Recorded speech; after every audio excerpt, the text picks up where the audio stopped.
This poor guy was betrayed in the absolute worst way. The girl destroyed him completely, and now she has to pay. In this virtual world, newbies are treated like absolute trash. Our main character, Ju, was humiliated constantly for being too weak to find a party, but then she showed up. She claimed she was completely solo and thought he seemed perfect. Once they left the city walls, the girl complimented his armor, calling him a real knight. It took just one sweet sentence to make this guy start planning their entire future. First kiss, marriage, a beautiful family, even kids. But the moment they reached a quiet, secluded spot outside the safety zone, she really touched his heart. Literally with her magic staff. Collapsing to the ground, he asked why she did it.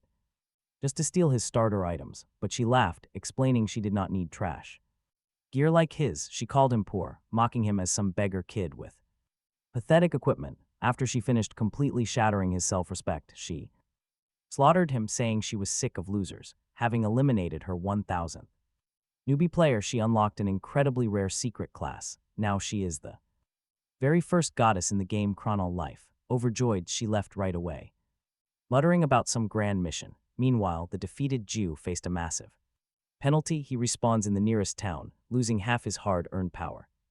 Haunted by how everyone constantly looked down on him, Jew decided to risk everything by upgrading his basic starter gear. He starts with his rusty sword and fails miserably. Furious, he tries upgrading his gloves instead. He tries again and fails horribly. After a dozen desperate hammer strikes, Jew destroyed every piece of gear without a single success. His gaming life was basically over.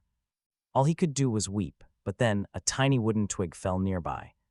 Just a common beginner item, the kind of garbage other players throw away. His intrusive thoughts won as he stared at the stick. He tapped upgrade once. It actually worked, +1 damage. He tried again, and to his surprise, it succeeded. Fueled by sheer annoyance, Jew decided to push this junk until it finally shattered. His arm was completely exhausted when he struck the last blow. Somehow, the stick reached the maximum level of +99.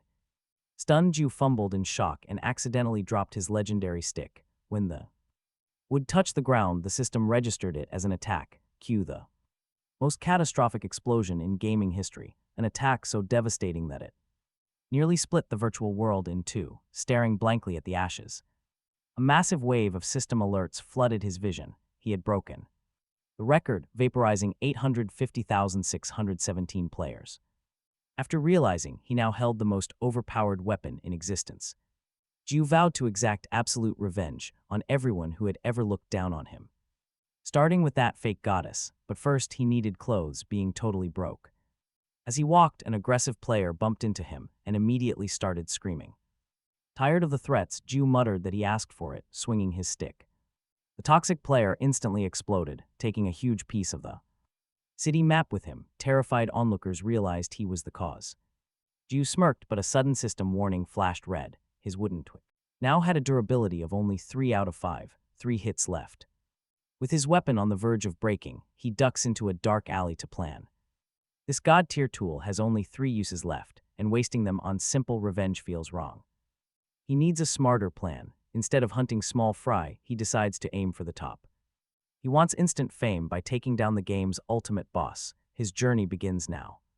At the Valley of Death, Jew hears a terrifying roar. It belongs to the absolute strongest monster in Kronol Life, Eurus, the two-headed dragon. The massive beast tries to intimidate him.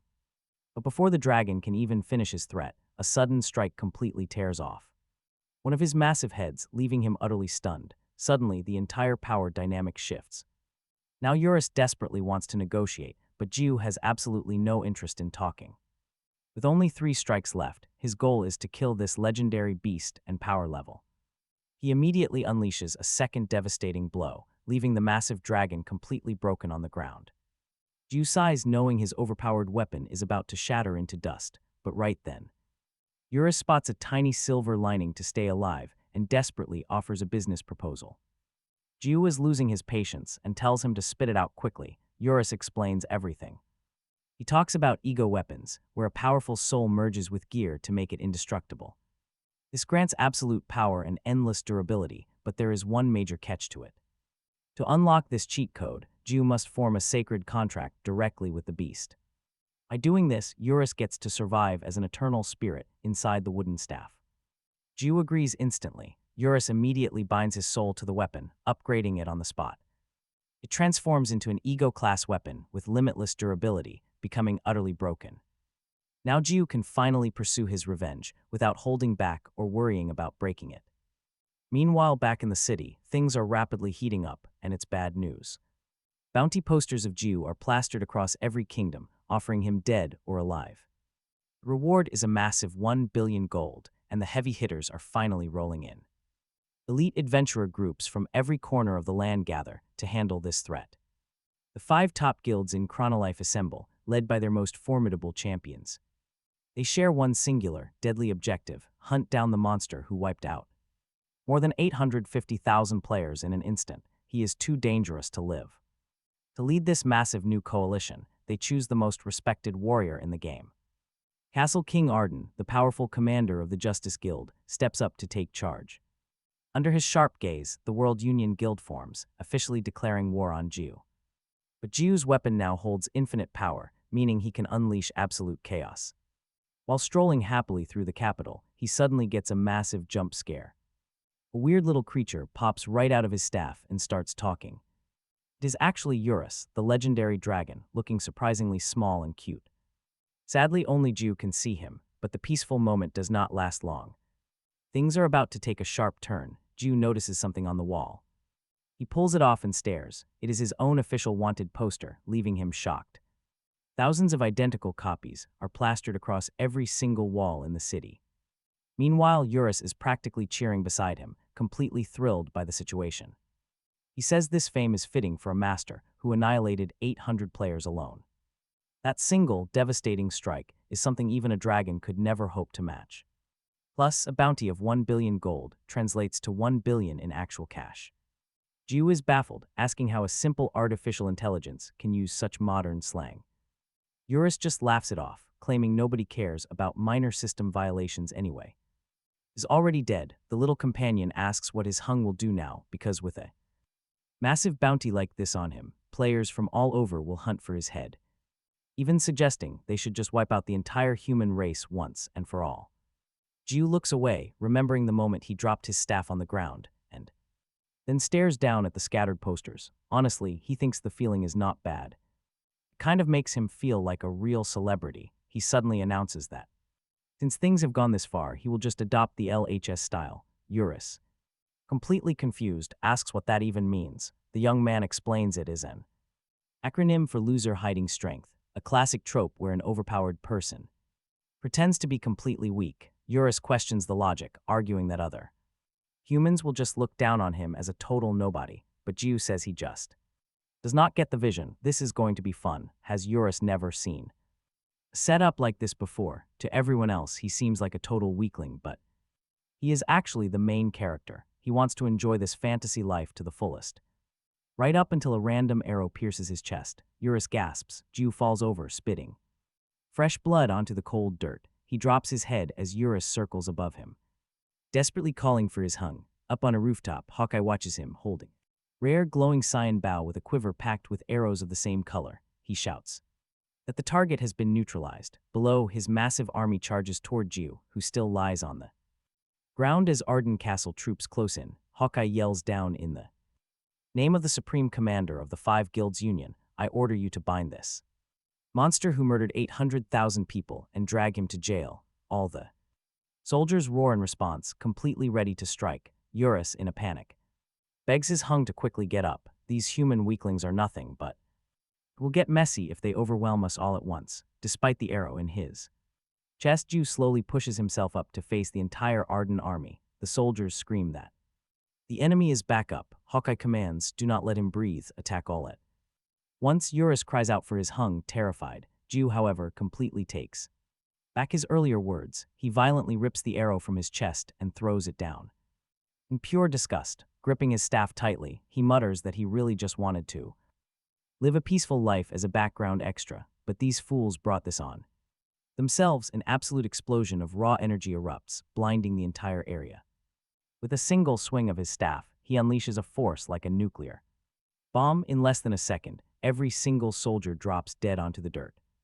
Hawkeye coughs, barely surviving the blast. He gasps in disbelief. In just Single split second, his entire army was wiped out. He realizes the capital of the first territory has simply vanished. Out of nowhere, Ju appears right in front of him. Hawkeye stares up at him, absolutely terrified. As the young man walks closer, the elf pulls a magic summoning orb from his coat, which can call forth countless players at will. Hawkeye smashes the glass orb, and a magic circle glows beneath his feet as dozens of teleportation gates open up all around. The elf screams out, "Answer my call."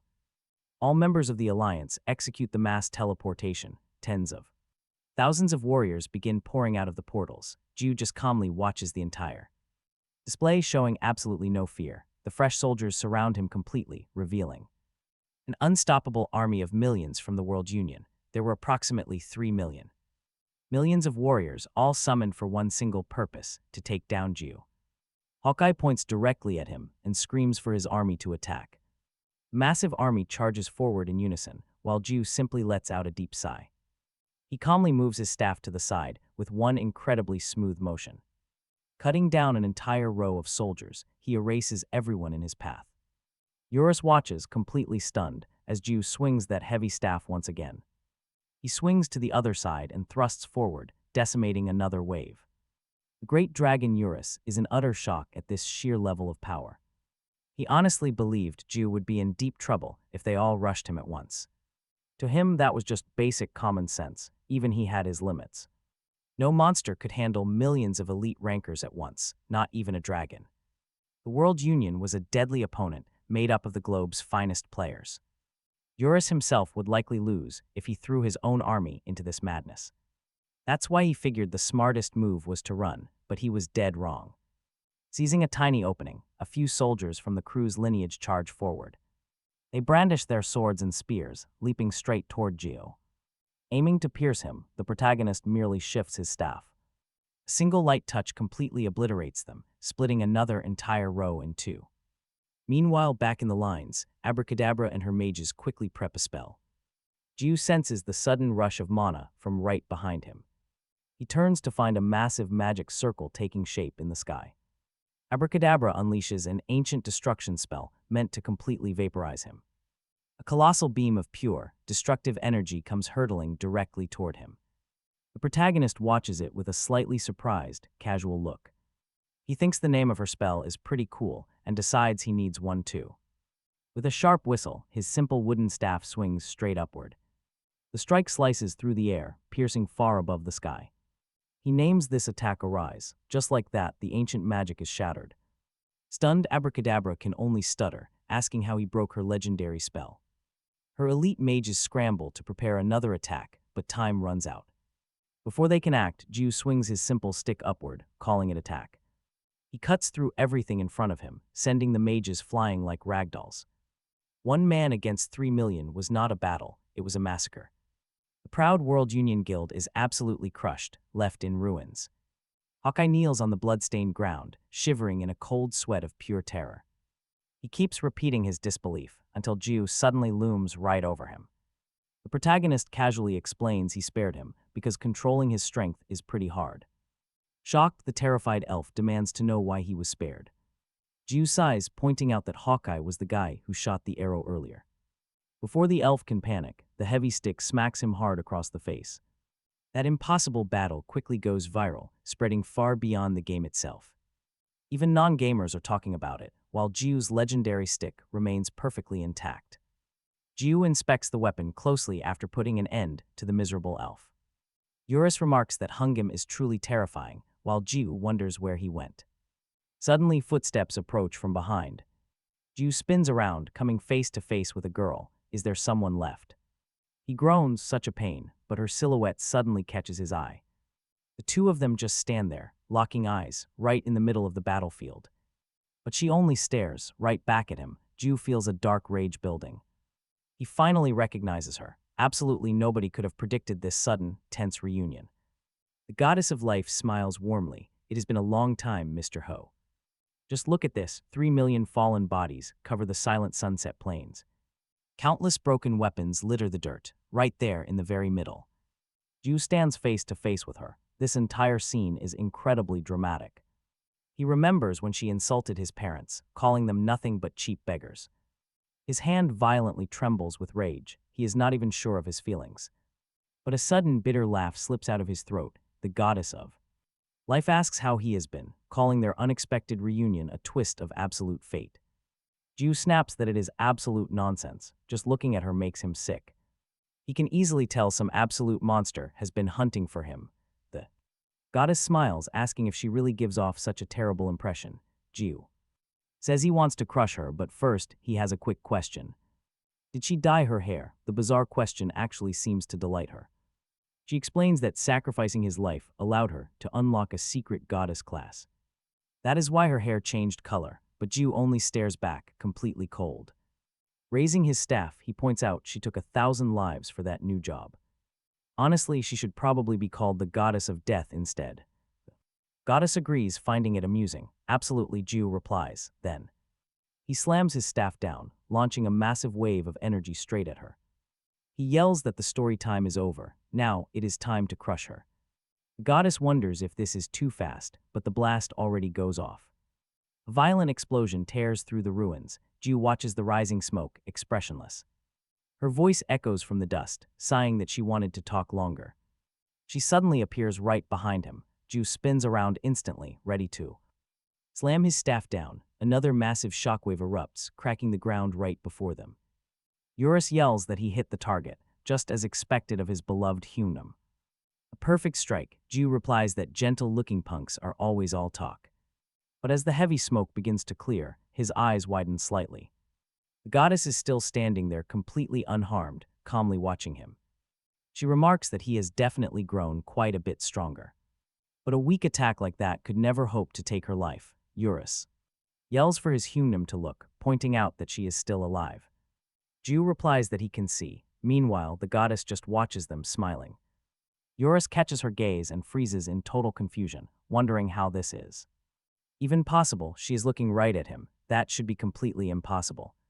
How can she see me? Jiu agrees that this is indeed very strange. His attack landed perfectly, so there is no way she should be unharmed. She scoffs, asking if a mere human could ever actually hurt her. Jiu feigns surprise and brings his staff up to his head, muttering that now he is officially angry. Then he charges her at full speed.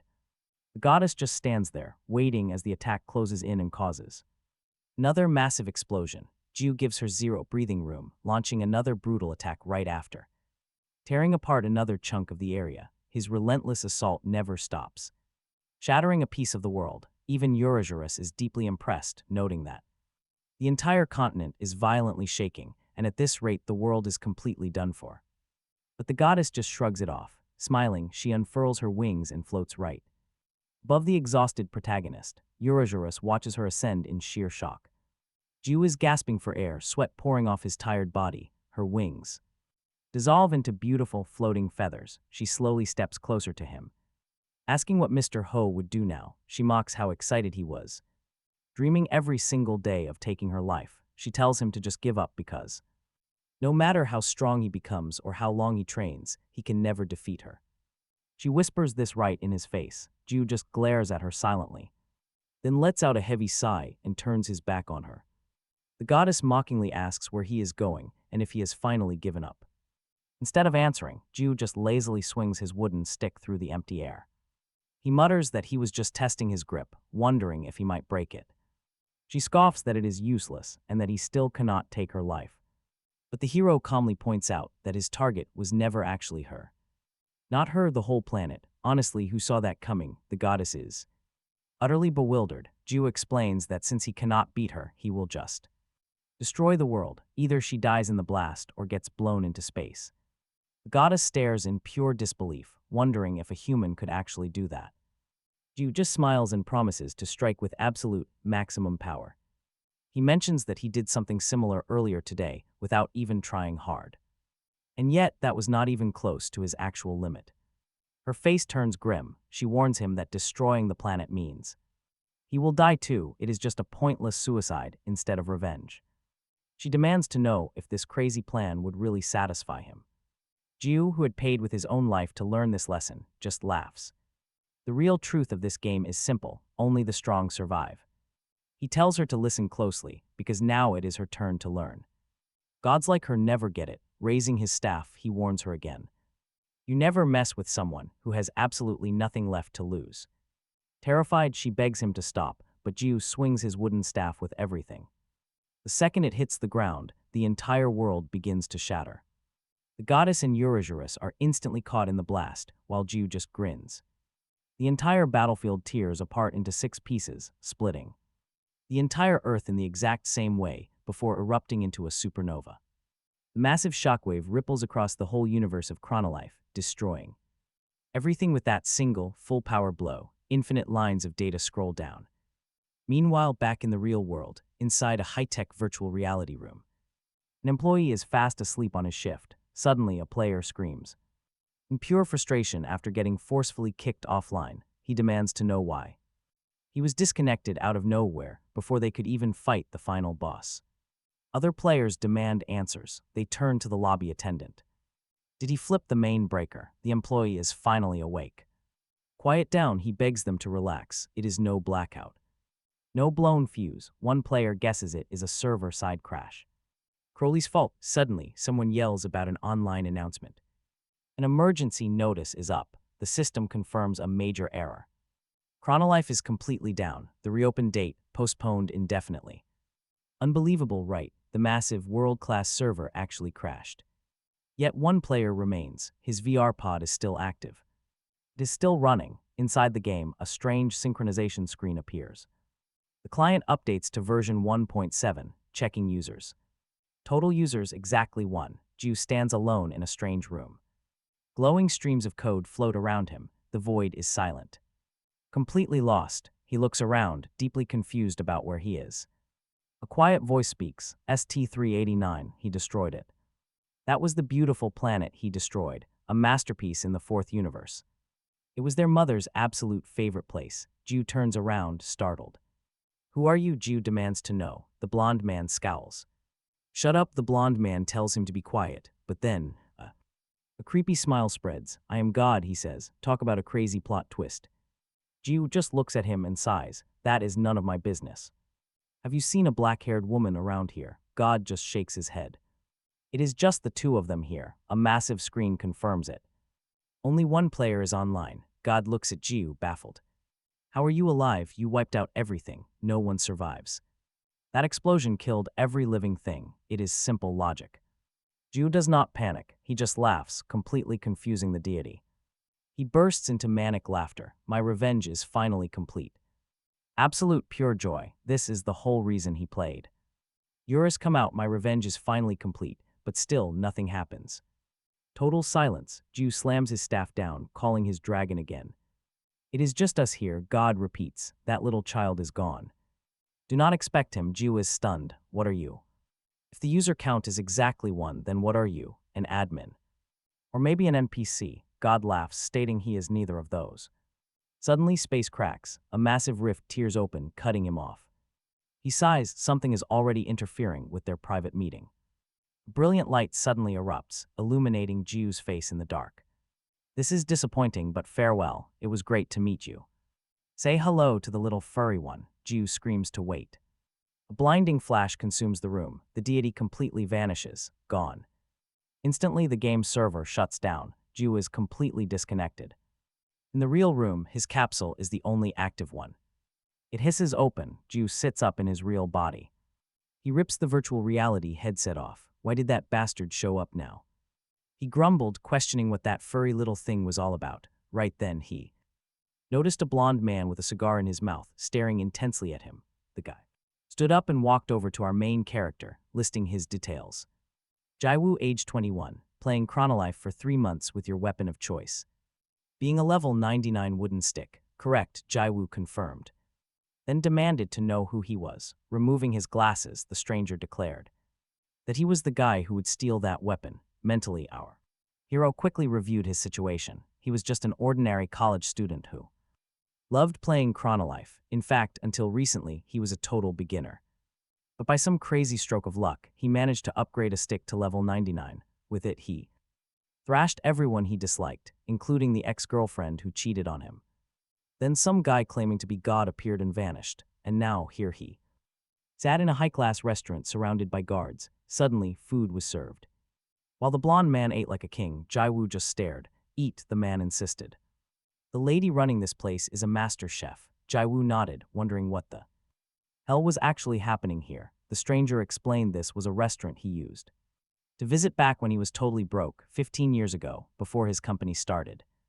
During the very early stages of Kronol Life, putting the pieces together, Jaiwoo realized the truth. It could not be. The blonde man formally introduced himself as Deokbi, president of Kronol Life, admitting he originally thought Jaiwoo was a thug. Jaiwoo asked about the guards and learned they were actually just the game developers, modelers, and music directors. Jaiwoo was totally terrified, thinking they were mobsters. Can you blame him? Asking why the big president of Kronol Life came all this way. Did I not tell you in the capsule room I am here to take back that level 99 stick? Jaiwoo was utterly stunned. Why that shocked look? Deokbi asked. As a game development company, it is only natural to confiscate a completely bugged item, but I am the one who upgraded it. Jaiwoo protested. 3%, Deokbi coldly replied. That is the official success rate after upgrading 10 times, and after that, the odds plunge even lower. You definitely know this. The explanation left Jaiwoo stunned. But he argued that if it was not a bug, a chance still existed. He stood up abruptly, but Deokbi just let out a heavy sigh, warning that the stick belonged to him now. But let us jump back into Kronol Life. Near the quiet town of Frontal, a massive beast lumbered toward an open field. It was a level 21 Garrus. A group of players readied themselves, shouting that the monster was coming fast. Their mage cast a powerful fire spell, launching a fireball that engulfed the beast. The monster shrieked in agony, and the party leader cheered that it actually worked, ordering them to repeat the strike. But suddenly a girl named Kyo unleashed her power, charging headfirst toward the monster. The leader screamed for her to stop going alone, but the girl was instantly swatted by the beast, flying high into the sky. She crashed straight into their priestess, taking both of them completely out of action. Panic set in as the remaining members realized they were in deep trouble. They had to run, watching the entire mess from a distance. Our protagonist stood motionless for a moment, before letting out a soft sigh. Ju wonders what he should do next. Nearby, Eurus munches on some chicken and asks what his Hyung is planning. Ju thinks for a second, then grabs his trusty stick. Checking over his basic stats, his mind drifts back to their talk at the restaurant. Deokbi told him he could keep the plus 99 weapon, leaving Ju totally anxious. The CEO insisted it was simply the company's choice. Ju argued that it was unfair, but Deokbi explained that after a thorough investigation, they found the legendary stick was not a glitched item. From here on out, the company would not mess with his account, even if he crushed the ultimate boss or wiped out 3 million players or blew up the world. He had total freedom. He was just another player. Then Deokbi added some extra salted greens to his own bowl of soup, explaining that the choice to eat them was completely up to him. Ju grabbed his dish and got up, but right then, the restaurant's elderly owner suddenly smacked Deokbi right on his head. Yelling at him for ruining the rice soup, she grumbled that he was making her lose her mind after she spent the entire night brewing the rich broth, especially for him, only to watch him spoil it. Seeing this, Ju slowly put down his plate. Back in the present, Ju stares at his stick, daydreaming about that savory soup, but his focus is suddenly broken by the leader of a nearby party shouting curses, demanding to know what kind of useless trash Keon is, raging that she cannot even hold her lane, which is the absolute bare minimum for group hunting. He claims she is nothing but a troll, and thanks to her, they have to halt their entire grind, all because she joined. Ju suddenly remembers a request Deokbi had made. The CEO told him that despite how cheesy it sounded, Kronol Life was a beautiful game of freedom, romance, and true adventure. A massive fantasy world beyond imagination, so he should try not to destroy it all and just enjoy the ride. Ju ponders this for a quiet second. Out of nowhere, the toxic leader spits right on her scarf. He tells her to get lost, refusing to play with someone so trash. He scoffs. Can you believe they use similar gear? Keon is kicked out of the group. Watching from afar, Ju lets out a sigh. He finds it annoying, but it is just the standard law of the jungle. Keeping Deokbi's words in mind, he decides to play this game his way. After all, he prefers his special soup extra spicy and thick. With that thought, he raises his staff and fires a massive blast at the rude players, but cuts the attack short when a sudden scream echoes. he looks over. Kion is screaming that this game is trash and everyone can go to hell. She yells that those idiots cannot recognize greatness and they should respect her epic weapon, especially since she spent a fortune buying that costly sword. Ju watches her in surprise, recalling when he said the exact same things about his own weapon. Back then, everyone stared at him like a freak. Kion then screams that she does not need a party and will never join another group again. She will hunt alone. Ju is completely at a loss for words. Suddenly, Kion hears the terrifying roar of a nearby spawning monster right in front of her. In fact, she is totally surrounded by a horde of monsters and freezes in absolute terror at the sight. The beasts open their jaws, letting out a wild roar, charging straight for her. As they close the distance, Kion tries to shield herself, but Ju suddenly steps in front, wondering why he even made this crazy choice. He swings his wooden staff, unleashing a devastating blast at the beasts. Everything in his path is instantly vaporized. As the dust begins to clear, Kion, who is guarding her head, slowly opens her eyes and locks stares with Ju. Right above him, the sky is now completely clear without a single cloud in sight. He wonders if this was out of pity or kindness, but quickly rules those out. No, he did it simply because it seemed like fun. With a smug grin, he smiles at her, leaving the girl completely baffled. Ju steps closer, quietly realizing that things are getting messy and complicated. Right here is where our story truly begins. He casually asks if she wants to party up. Kion, however, tells him to beat it, refusing to carry some low-level newbie. Before storming off and spitting on the dirt, talk about a brutal rejection is not the smoothest start. Meanwhile, back in Seoul, ordinary people are living out their normal lives, but their eyes are glued to their screens. A massive crisis has grabbed the entire world, a catastrophe they call Judgment Day. Incessant debate is currently raging across the community. Everyone is demanding to know who killed 800,000 players. Was this guy a god of war, the absolute peak of Kronol Life? Yet one player declares that it is a total lie. He questions how anyone could be that powerful, claiming it must be a bug or some pathetic hacker. It seems like a fair point. Seriously, taking on 3 million enemies makes absolutely no sense. That is a ridiculous crowd to beat with just stats and skill. Furious players cry out for justice, demanding this cheater be permanently banned, and that the developers actually do their job. Naturally, all eyes are focused on the official response. Finally, the big announcement drops. While angry mobs are practically begging for a ban, the Kronol Life team shocks everyone by declaring this user is just a regular player. According to their logs, he is not hacking or abusing glitches. The community is left utterly stunned, and just like that, the massive drama quietly settles.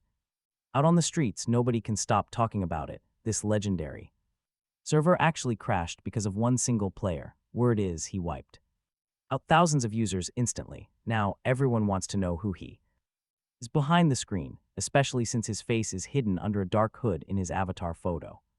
Back in the game, Ju quietly smiles while tailing the girl he just rescued.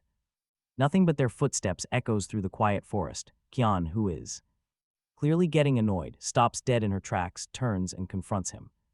Why do you keep following me? She demands. Ju calmly suggests they should team up, but she snaps back, asking when she ever agreed to party with someone looking so broke and shameless. Ju is just confused. Kion points at his gear, snapping that he is basically wearing underwear under that basic cloak while holding a level 1 stick only rookies carry. She complains she has no time for a noob, telling Ju to scram after she just saved his life. She thinks she took out those monsters in one hit, but Eurus knows what really happened. The dragon saw it all. The girl's eyes were closed when Ju saved her. Ju realizes she has no idea how strong he is, and a sly smile forms on his face. He decides to hide his power for now, running after Kion while calling out to her. He begs her to carry him in the game, leaving the girl completely confused. Ju explains he is just a total newbie who knows absolutely nothing. He begs her to carry him, and calling her master instantly makes Kion incredibly happy. She remembers how her old party leader used to look down on her. Being called master gets her visibly excited, while Eurus watches in total disbelief. The dragon asks his master what he is doing, and Ju whispers back his plan. He is pretending to be weak to hide his power, which reminds Eurus of their strategy. Kion clears her throat to look serious. She says it is embarrassing, but she is someone who always helps newbies. She invites him to her party, claiming this expert will help him just this once. Hyun is a level 24 fighter whose stats are fully dumped into pure strength. She completely neglected her other stats as they arrive near the starting dungeon entrance. Hyun charges toward a screaming monster and lands a devastating punch right on it. Her attack forces the level 4 rabbit bear to instantly spit up blood. Before she can even rest, another monster suddenly ambushes her from behind. But Hyun easily dodges with an agile leap, letting out a sharp, focused breath. She performs an aerial flip, leaving the rabbit bear shocked as she descends. She unleashes her fallen dragon stomp, slamming the beast straight into the ground. While the other monsters are confused, they quickly regroup and surround her. Hyun holds her fighting stance, taunting them all to attack her at once. Sitting nearby on the ground, Ju watches her fight, quite impressed by her skills. Eurus agrees that she is indeed a pretty decent fighter. Eurus agrees with his master, but Ju points out that no matter how low level these monsters are, getting surrounded by so many is still incredibly dangerous. Eurus tells him not to worry because that human has top-tier gear. In fact, her weapon alone costs around 10 million gold, shocking Ju completely. He yells out in disbelief, while Eurus adds that her total setup is amazing. The total value easily reaches 100 million, making Ju wonder how a newbie got it. The dragon simply reveals that she is a massive pay-to-win player. Ju remembers her complaining earlier that people have no eye for true quality. She spent a massive fortune on the game because of her premium gear. He wonders if she really spent that much, seeing no real reason for it. Suddenly, Hyun turns around and barks at him. Even if she is carrying him, he cannot just sit there doing nothing. She orders him to use his stick, leaving Ju completely baffled. She insists he must fight to grow stronger instead of being a lazy bum. As she scolds him, another rabbit bear sneaks up to attack her from behind. She lectures him about having zero drive, completely blind to the danger. But as the beast lunges, Ju calmly steps in to protect her. He simply taps the monster with his stick, completely obliterating it in an instant. It vanishes without a trace. Hyun looks to the side, completely confused. What was that? Why on earth is there a sudden gust of wind inside a dungeon? She wonders. Meanwhile, Ju is panicking, knowing he is totally screwed since he cannot hide his power. Right then, a sudden notification pops up for Hyun. The sender orders her to log off. She needs to get offline right now, since they start in 10 minutes. Hyun sighs deeply. She tells Ju she is logging off for a bit, 30 minutes maximum, she promises. Until then, he should just keep hunting. Ju is left standing there, totally puzzled. What is her deal, just taking off whenever she feels like it, he wonders. Seriously, what does she do in real life to spend 100 million on a game? Eurus has no clue, but thinks she must have been born with a silver spoon. Now let us see what her double life actually looks like. Inside, Hyun is lying down, wearing her virtual reality headset. She disconnects from Kronol Life, sits up with a heavy sigh, and stares at the device. She smiles, replaying today's chaos puts her in a great mood. She thinks of Ju. Suddenly, her angry producer storms in. Are you crazy? The producer screams, seeing her just sitting there. She rages that Hyun must want to quit her career if she is still playing games. Hyun snaps back for her to open her eyes because she was literally just taking it off. But the producer just rolls her eyes, calling her a hopeless game addict instead. She orders Hyun to sit down immediately, yelling that they have under 10 minutes left. She keeps nagging her for wearing glasses under the headset, which she explicitly forbade. If she keeps them on, it leaves a red mark right on the bridge of her nose. Hyun argues that she gets super anxious without them, and makeup can easily cover it anyway. The producer just glares at her with a freezing look, letting out a heavy groan. She mutters about what a massive pain this girl is, urging her to hurry up. Seriously, if the pay was not so good, she would have wrung her neck by now. Slapping the makeup down, she yanks Hyun's glasses off to get to work. The styling begins. Hyun pulls out her hair tie, letting her long hair tumble down. Cut to a massive stage where the host screams, thanking the fans for waiting. It is time for the final, ultimate performance of the music broadcast tonight. 13 straight weeks at number 1, she is an absolute sensation.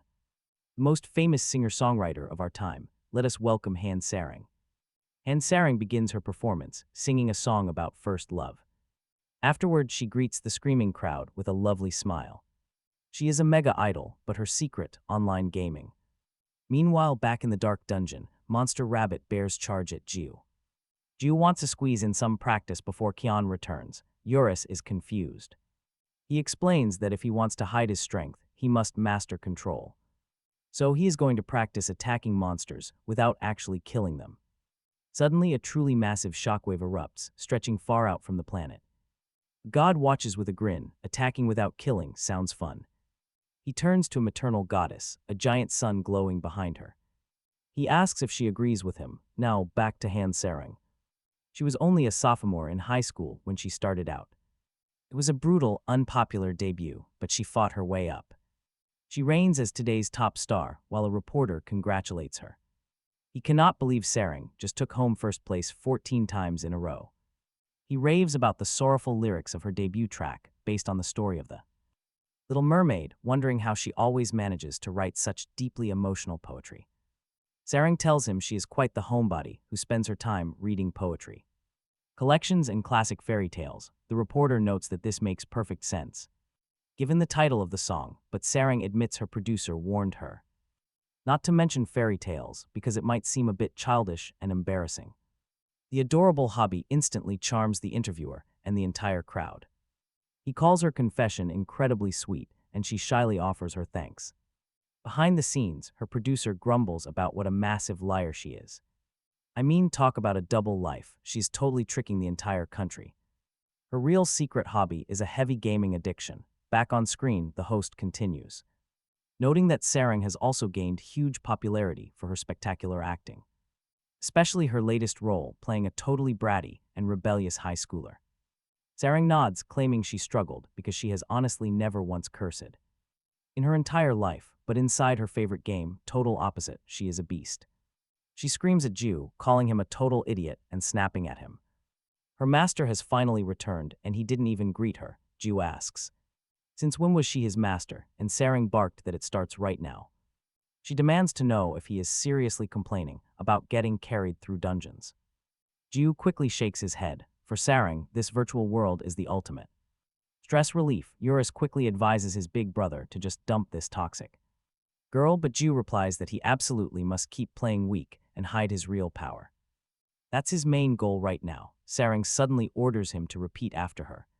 Calling her lovely master, she makes him say it over and over while Eurus happily realizes his little scheme actually worked. Heading to the dungeon, Sarang stops and asks if he has been practicing by hunting monsters. Ju just sighs heavily, explaining that training his skills takes intense patience and the journey is barely starting. Eurus yells that swinging without doing any damage is totally pointless, but our hero snaps at him to shut up. Sarang giggles, thinking she has found a pretty weird rookie, and she is genuinely excited. Suddenly, she realizes she still does not even know his name and demands to know the underpants guy's name. Ju is utterly baffled, thinking he already introduced himself. He tries to speak, but she cuts him right off, deciding to simply call him Underpants because it sounds hilariously perfect to her. Our hero, incredibly annoyed, asks why she even bothered asking in the first place. Meanwhile, a suspicious group watches the duo from the shadows. A bearded man quietly declares he found her. His follower asks for their next move, and the leader orders them to summon every single guild member to this exact dungeon. Today they will get their revenge. Up ahead, a massive level 22 rabbit bear rises and approaches the girl. Sarang immediately commands Underpants to attack, and the main character obediently trots forward like a good puppy. Both of them begin to yell. He plays completely dumb, moving forward with a totally brainless look. Then he gently taps his staff forward, carefully poking a single hair on. The beast is suddenly hit, its head brutally crushed in an instant. It drops to the floor without even realizing what hit it, but its health doesn't drop to zero. With just one tiny sliver of health remaining, Ju is thrilled. His strategy of hitting the beast without killing it was a total success. Sarang cheers, shouting that he easily beat it on his very first attempt. He has gotten so strong, but suddenly a sharp dagger flies straight toward her. Sarang senses the threat, instantly grabbing Ju by his shirt to pull him back. She deflects the weapon with a swift, well-placed kick. A bearded man catches his dagger right out of the air, sneering as he tells her she's pretty impressive, though she should really thank her gear. Angered, Sarang demands to know who he is. The man named Mr. Kim acts hurt and asks if she already forgot his voice, revealing they are all Hallison Guild members. Hearing that name, Sarang spits it back out with absolute disgust. Mr. Kim laughs that it has been ages, demanding to know what they are up to. Then he orders his men to attack. Sarang immediately warns Jiu. To stay back, it is too dangerous. She takes a fierce fighting stance. The assassins charge forward with blades drawn, but she moves like lightning. She lands a powerful kick right to the face of one attacker, knocking him out cold instantly. Sarang uses the limp body to spring upward, performing an acrobatic flip midair. She unleashes her skill, Fallen Dragon Stomp, slamming down toward the dirt. With sheer force sending them all flying, their angry leader screams for backup while Jiu watches the chaos and asks Eurus what is going on. Eurus has absolutely no idea, but Jiu can easily guess the drama here. Judging by the looks of it, these Halcyon thugs have a history with her. They probably picked fights in the past, but despite trying multiple times, they always got wrecked. Clearly, their leader just does not know when to back down, coming back yet again for petty revenge. Jiu also notices they are super weak, level 20 players getting wrecked, which Eurus agrees with. But wait, as the fight continues, Kim smirks that things are going to plan. With Sarang completely distracted, he signals a hidden assassin to make her move. New Shadow vanishes instantly, reappearing directly behind Sarang with a swift dash. She thrusts her sharp claws forward. Sarang spins around in surprise, noticing that her attacker is unarmed, meaning she must belong to the fighter class. But the thief suddenly activates her steel skill. A blinding light erupts the entire area, leaving Sarang dazed. To her absolute shock, her prized battle fists have vanished completely. The thief giggles that those gloves are amazing, mocking that Sarang must be rich to own the legendary silencing fists. Jiu asks what kind of cheat skill that is, and Eurus explains that it is a rogue class steel ability, though it seems unnaturally overpowered. Jiu shrugs it off, laughing that he has nothing for her to steal. He is only wearing a basic cloak and his underwear anyway, but then it hits him. He completely forgot about his overpowered wooden stick. Jiu slowly looks down, and oh man, look at that terrified smile. He suddenly leaps up and bolts away, screaming in absolute terror. Kim notes that some random loser was there, but he is clearly not worth their attention. One look at the kid proved he was a total rookie with nothing of value.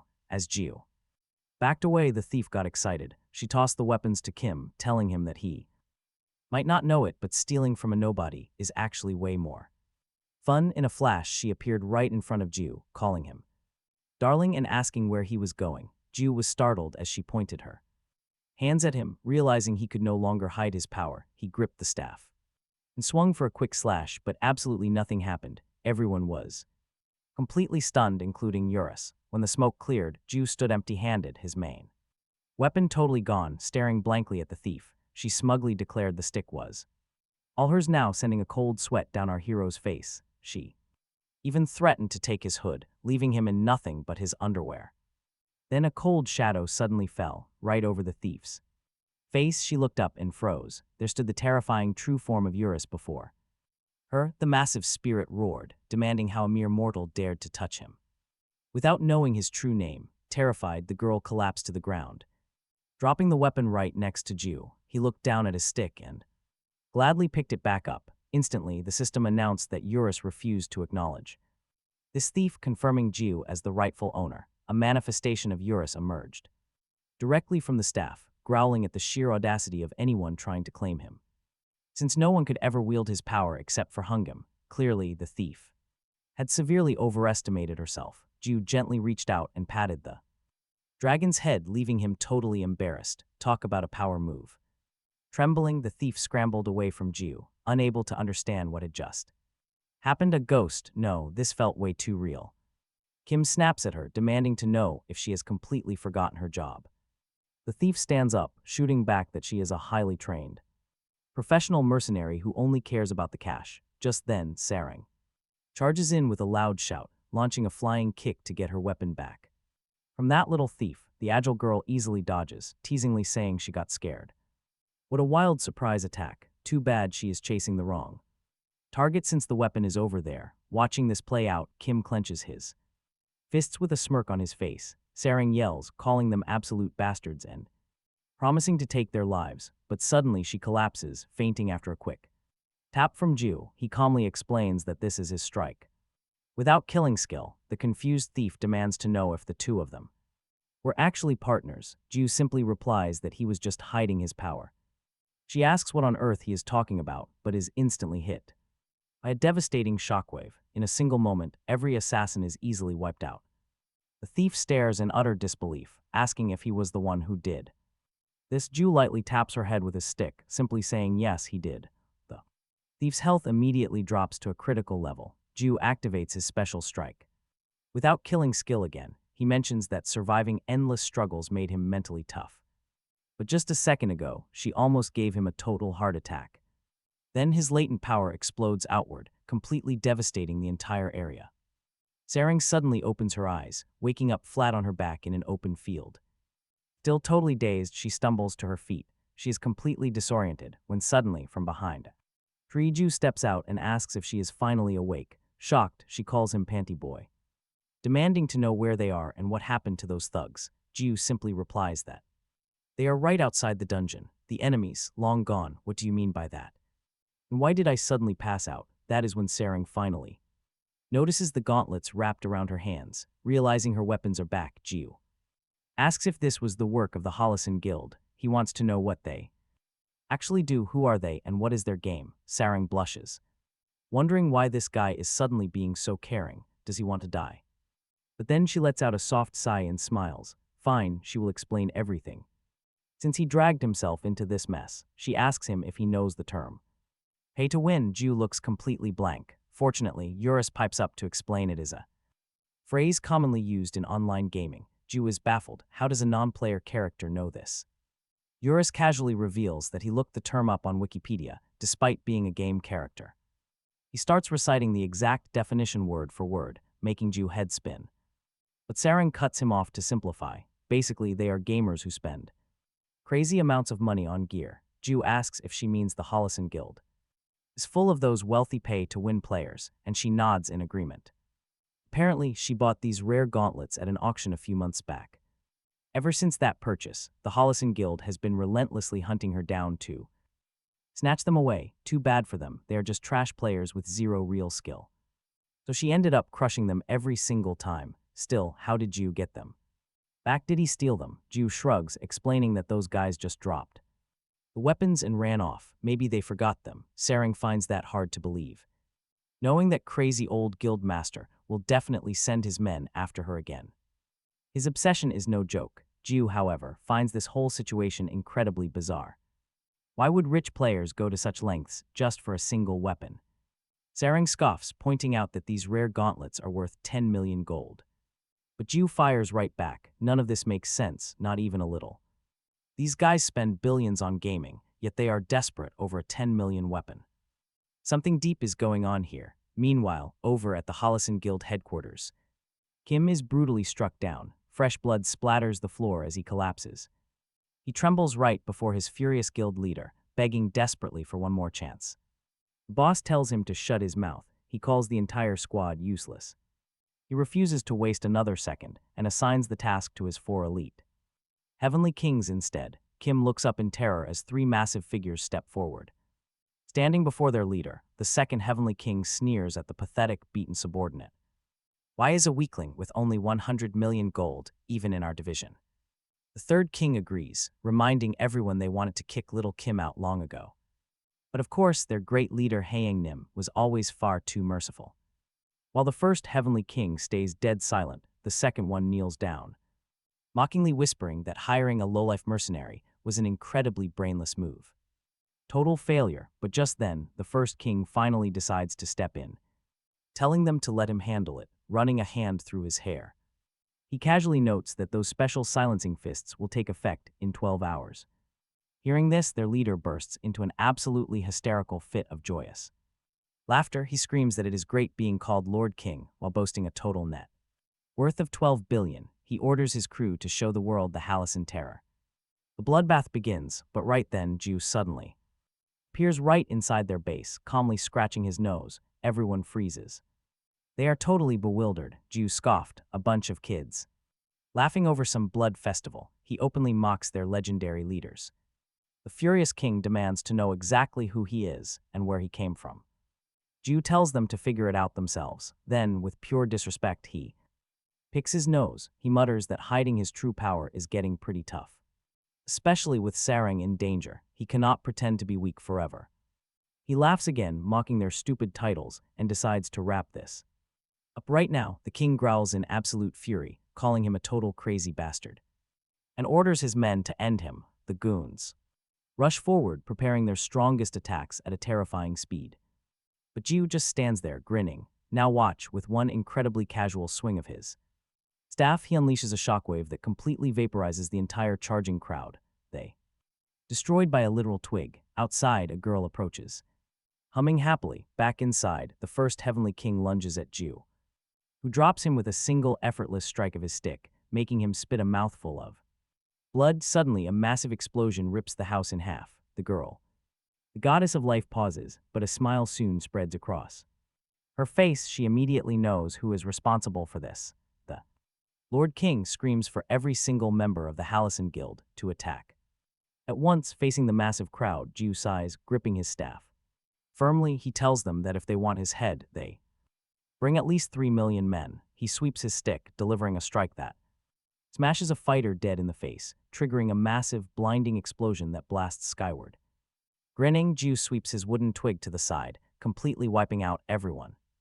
In his way, the king watches this slaughter, completely terrified by what he sees. Scrambling to his feet, Kim screams out to his brother to run fast or get totally vaporized, but the king thinks Kim does not understand the actual situation. That Kim has no real idea, except for himself and his top officers. His whole guild is made of pay-to-win players. Even their lowest recruits spent 10 million, so not even the top guilds can look down on them. But who on earth is this guy, and how is he doing this? Suddenly, a chilling realization hits him. He knows they stand absolutely zero chance. Could this actually be the legendary player from the rumors, the one who defeated everyone? Staring in pure horror, his jaw completely drops right open as he recalls the stick underwear guy he first started playing back in second grade. Back then, games were not flashy at all, and leveling was a massive grind without any quests or raids, but it was still incredibly fun.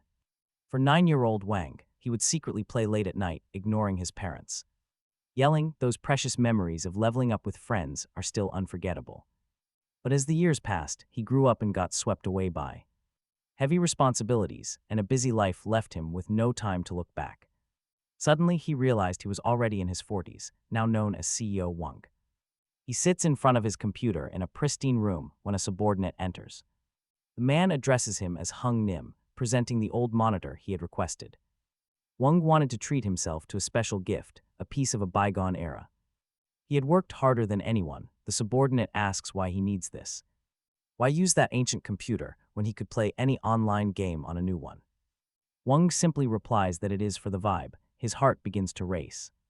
It feels like going back in time, like meeting a first love all over again. Now wait for it, he grits his teeth as a harsh realization hits. Time has changed more than just him. Meanwhile, Jiu strikes a subordinate with his staff.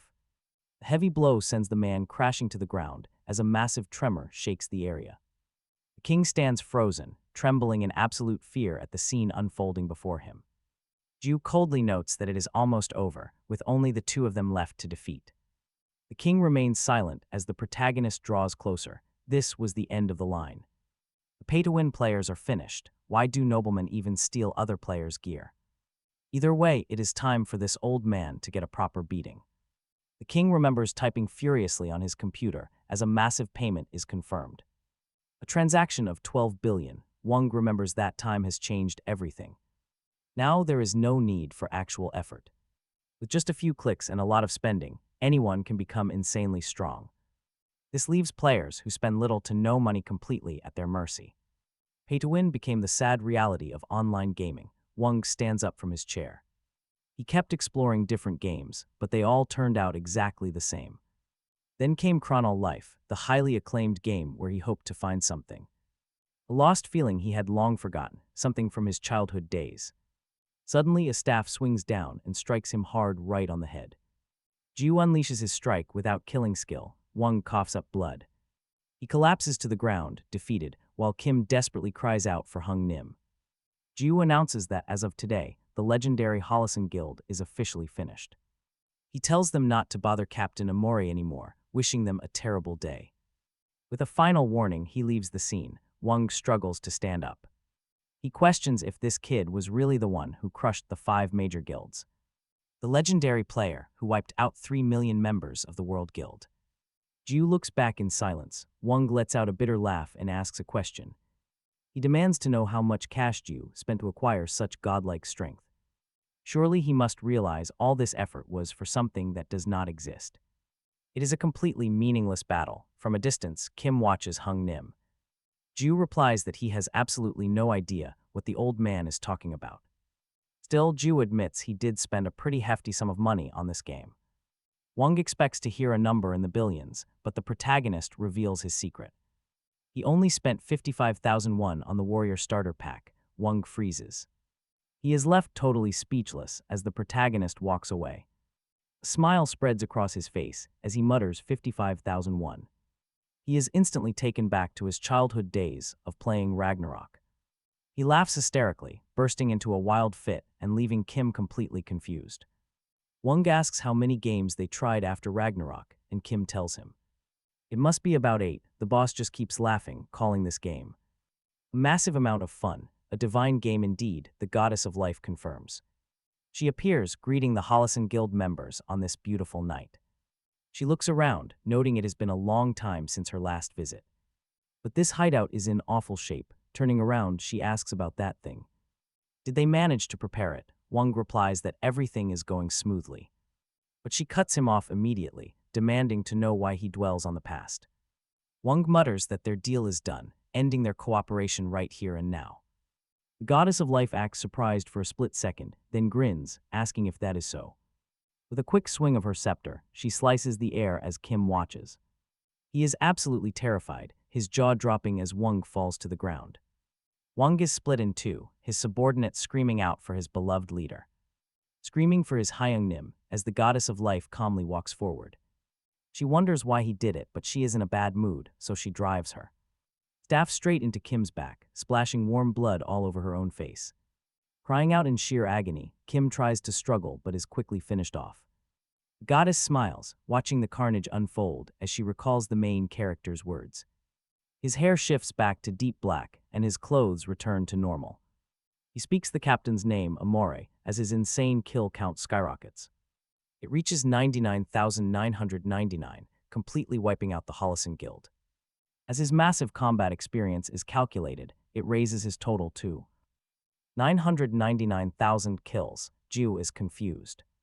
The system then alerts him that he has reached the highest peak. What on earth is this? The young man wonders, as Eurus asks what happened. Didn't you hear that? The system just said I reached max level or something. Jiu opens up his status window. His class is listed as novice, but he is level 999 with 5,000 unallocated points. They stare at the screen in pure shock. Seriously, wouldn't you be just as confused?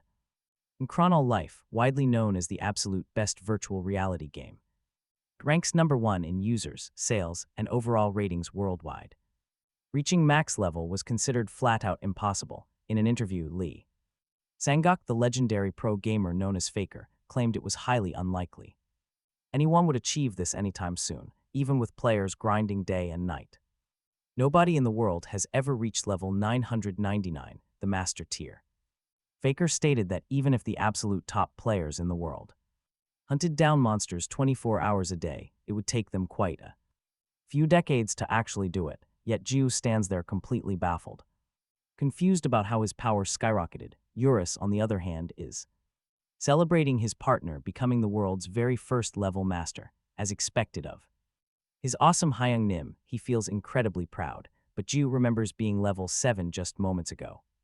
Yet this is simply the natural result of his insane rampages. Remember, on day 1 he slaughtered 800,000 players, add in the countless monsters and dungeons swept away in his path, and it all adds up. He absorbed experience from Kronol Life's ultimate boss, Eurus, and the elite army of the max-level dungeon. The final push came from wiping out 3 million World Guild Alliance members and, of course, destroying the entire planet. Just like that, the world's very first level master was born, a bright light. Just watch, a bright light erupted beneath his feet, blinding the area. The system chimed. He had finally reached the absolute level cap. He ascended to a transcendental space, teleporting away instantly. Meanwhile, on the other side of town, Sarang was just staring at the sky. She complained about being bored to death, and honestly, the whole thing pissed her off. She got up wondering where that half-naked idiot had run off to. He promised to be quick, but the sun was already completely gone. Standing there, she recalled his questions about the Hallison Guild and how she needed to spill everything. Sarang let out a heavy sigh and collapsed back onto the ground, yelling out that this kind soul would give him exactly 1 more hour. Up on a massive landmass floating in deep space, Ju opened his eyes. In a strange temple, staring blankly at the endless sky, he was totally lost. He kept wondering why he got dragged into weird situations like this constantly. It felt exactly like his encounters with God and Dakpai. Then, a booming voice echoed, "Welcome, human child. I never expected our paths to cross this early. You are truly extraordinary." The words shook the temple, vibrating through the air. The entity revealed himself as the guide of transcendence and the class god. He welcomed the boy, praising him for taking the initial step of this difficult quest. Reaching the ultimate master level while remaining a novice was incredibly respectable. But Eurus was completely baffled. How could he have forgotten to change classes? Ju quickly shook his head, explaining he was simply planning to become a prosecutor. Right then, the system registered his conditions, unlocking the hidden class. A blinding pillar of light enveloped him as the secret transformation began. Multiple glowing spheres manifested in the air. Suddenly, one turned into a massive sword. Symbol shooting straight into him, the pure soul of the sword merged with him. Then other glowing spheres representing different weapons appeared. The souls of the shield, bow, magic wand, gauntlets, and spear surged into his chest one after another. The legendary souls were inside. Now locked inside his body, Ju felt an insane surge of power flow as the screen announced his completion. He was now a masterclass novice, earning a special privilege. Every single status point he had spent would be returned and tripled. Suddenly, his status screen went completely haywire. His core stats reset to 5, but 15,000 bonus points were dropped. Eurus was absolutely stunned. 14,985 points. What is happening here? Is this the power of a secret class? Ju smiled, asking if this shocked him. Eurus nodded frantically. Normally, players only get 5 measly stat points per level, but Ju just received 15,000, even if other max level players existed. Ju's raw attributes were already 3 times higher than theirs. This whole situation was ridiculous, easily the greatest achievement in gaming history. Completely ignoring the frantic dragon, Ju calmly turned his attention to massive numbers. A sinister, confident grin slowly spread across his face. Ju dumps his points into a single stat, clicking repeatedly. Eurus gasps, "What are you doing?" he asks in disbelief. "I'm just distributing my stats," Ju answers calmly. Eurus sighs, explaining he's talking about this incredibly reckless setup. If you waste even a single point, you're basically a complete loser. The dragon's face twists in pure panic. "Why are you dumping everything into one stat, and why that specific one?" Ju finishes distributing all his points and shrugs. "I don't need any others for now. This is enough. You've completely ruined your build." Eurus groans. "You're just a loser." Meanwhile, at Kronol Life company, a panicked employee rushes into the president's office, warning him of a massive issue. Diakbe asks what's wrong, and the employee tells him he has to see this for himself because it involves a very specific, problematic user in the control room. Diakbe walks over, asking what's going on. His frantic subordinate simply tells him to check the monitor. Diakbe gasps, "Ah, the stick kid finally reached maximum level." But the employee replies that the level isn't the problem, but exactly what he's doing. "Why the huge fuss, and which stat did he pick?" Diakbe asks. The employee points directly to the screen, displaying the chosen stat, which stuns Diakbe. Then he laughs. He absolutely loses it. Haha, he really loves this game. Honestly, you've got to respect how he plays on his own terms. Employee insists this is no joking matter, arguing he'll end up with a completely useless character if the player realizes his build is absolute trash. Who knows what he'll do when he gets angry. Diakbe, however, tells him to relax. Game companies shouldn't interfere. Simple as that. The worried employee still tries to argue that they need to step in. But the president is already walking away, completely ignoring his frantic warnings.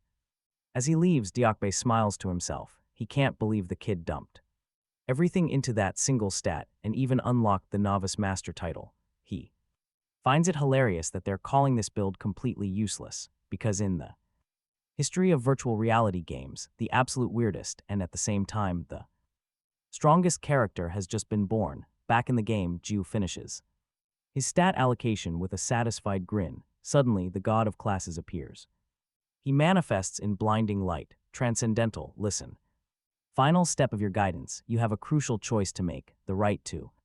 One of my legendary, transcendental weapons will now be granted to you. Ju is thrilled. Talk about pure luck. If it's free, there's no way he's turning it down. He wonders which legendary weapon to choose, because to be completely honest, every single option looks absolutely incredible. He thinks for a moment, then announces his decision. Ju holds out his hand, confidently demanding, give me all of them.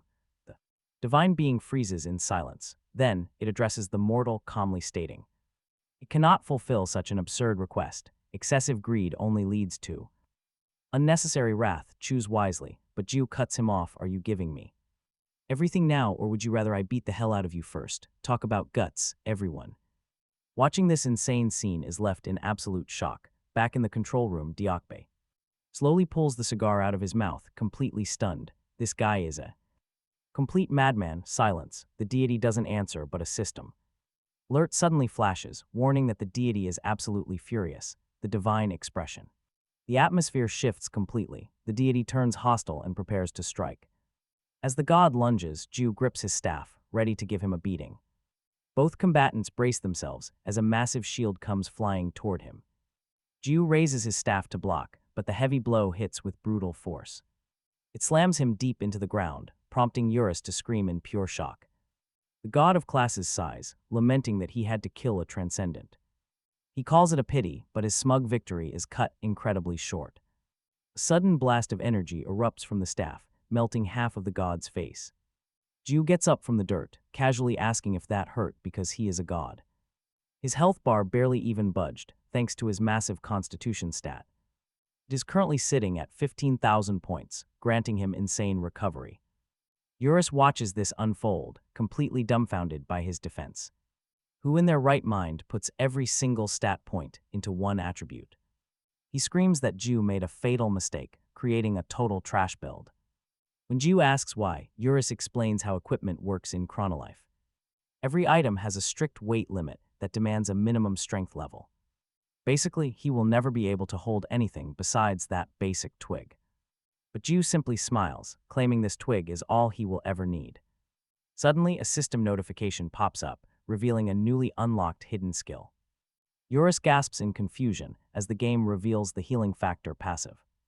This broken ability converts all incoming damage directly into instant healing.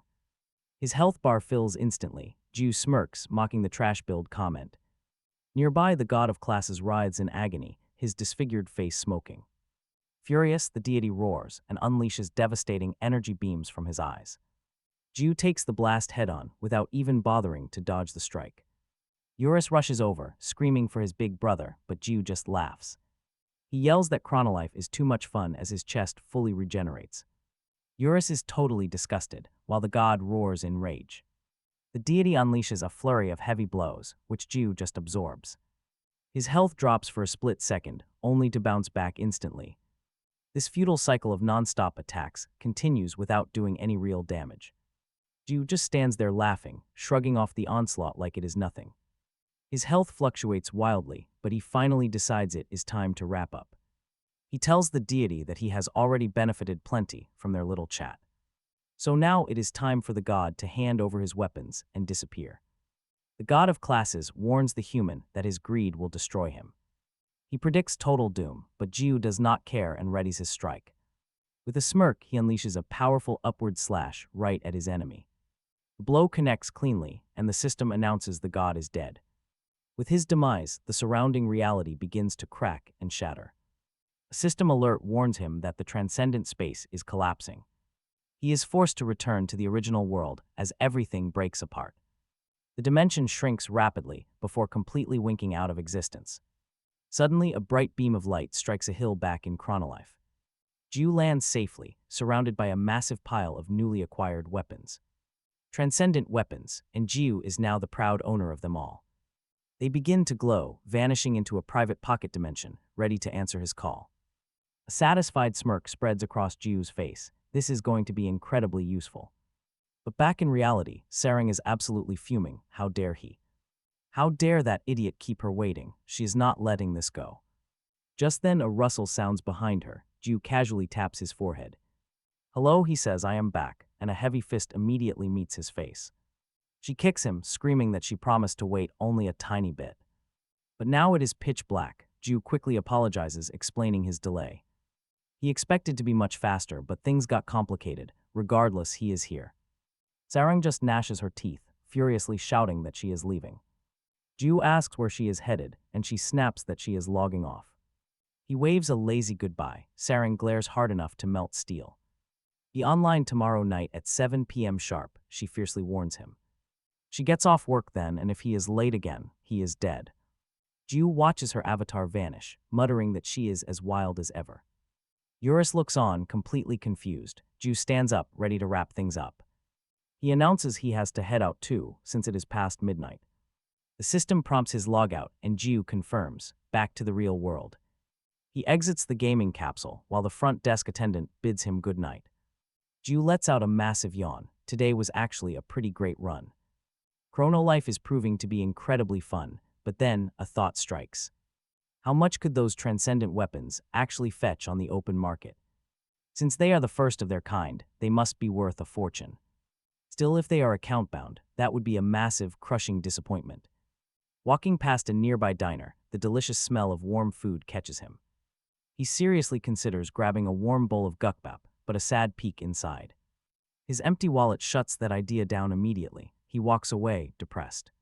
He is utterly sick of being broke. The monthly subscription fee is climbing, and he will have to grind extra shifts at his part-time job just to survive. Walking down the neon-lit street, he suddenly freezes. Hold on a second. He remembers Eurus saying the base equipment was worth 10 million, and the complete legendary set easily reaches 100 million, a wild idea. Sparks in his mind, what if he flips those digital items for real cash? Realizing the golden opportunity, Jiu spins around and sprints back to the login room. Every top player in Kronol Life knows about the ultimate forbidden zone, the intersection of life, the tomb of all mortals, the most brutal hunting ground. In the entire game, a place absolutely no one has ever managed to conquer. It remains shrouded in total mystery, and yet, deep within this valley of the undead, Jiu stands tall. Eurus, dressed in a perfectly tailored butler suit, greets him warmly, but our hunter just struts right past, completely ignoring him. He smiles, casually telling Eurus he will be in his care from now on. Eurus happily bows, telling Hyung Nim to enjoy himself. Jiu loudly declares that he was once so blinded by vengeance, he completely ignored the dropped loot. But starting right now, he's going to make full, glorious use of them all.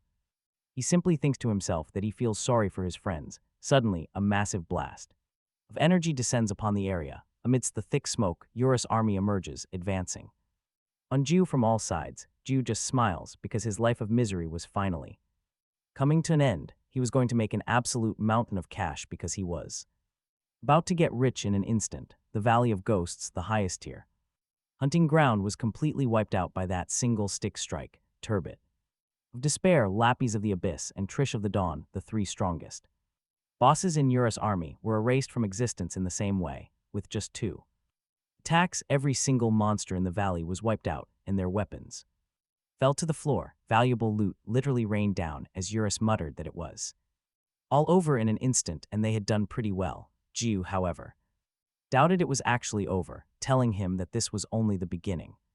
Confused, Eurus asked what he meant by that. The hunter just pointed to the smoke, telling him to watch closely as the monsters were already coming back. This was a unique mechanic where defeated monsters would automatically respawn after a set amount of time, though unique bosses like the two-headed dragon Eurus did not. Jiu mentioned it was his first time selling loot, so he planned to repeat the whole process at least 100 times. Right then, another explosion echoed through the valley. You see, there was once an interesting lecture held at Harvard University. The speaker asked the audience if they knew who Bill Gates was, the incredibly wealthy founder of Microsoft. He then explained that Even if Bill Gates spotted $100 bill on the ground, he still wouldn't pick it up. The reason is that it would actually be a loss for him. It takes 2 or 3 seconds just to bend over and grab the cash, but in those seconds he makes at least $150 per second, meaning he actually loses $200. However,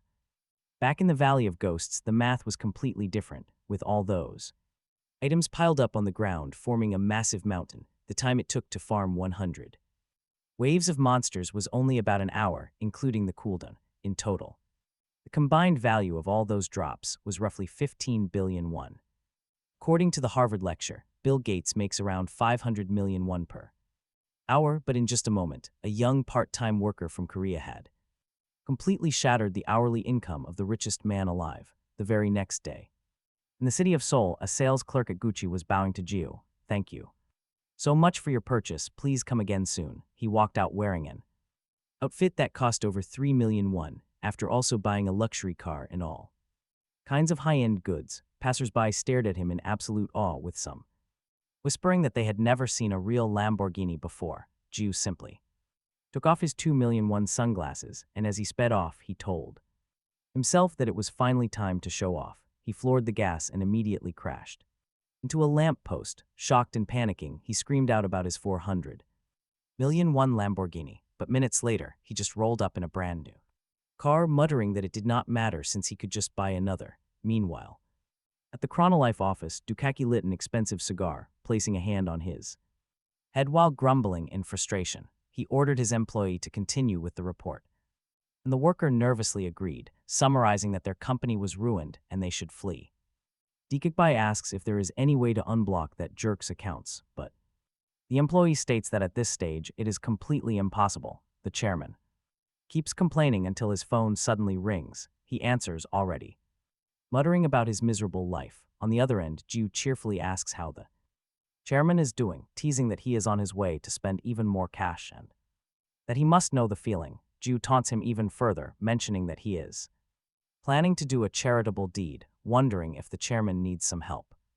Dukaki screams in absolute rage, blaming the jerk for everything. Jiu mockingly wonders aloud if something bad happened, then simply hangs up. He wonders what to buy next since he already owns basically everything he could ever want. But wait, it feels like the ultimate high point of his life is still missing.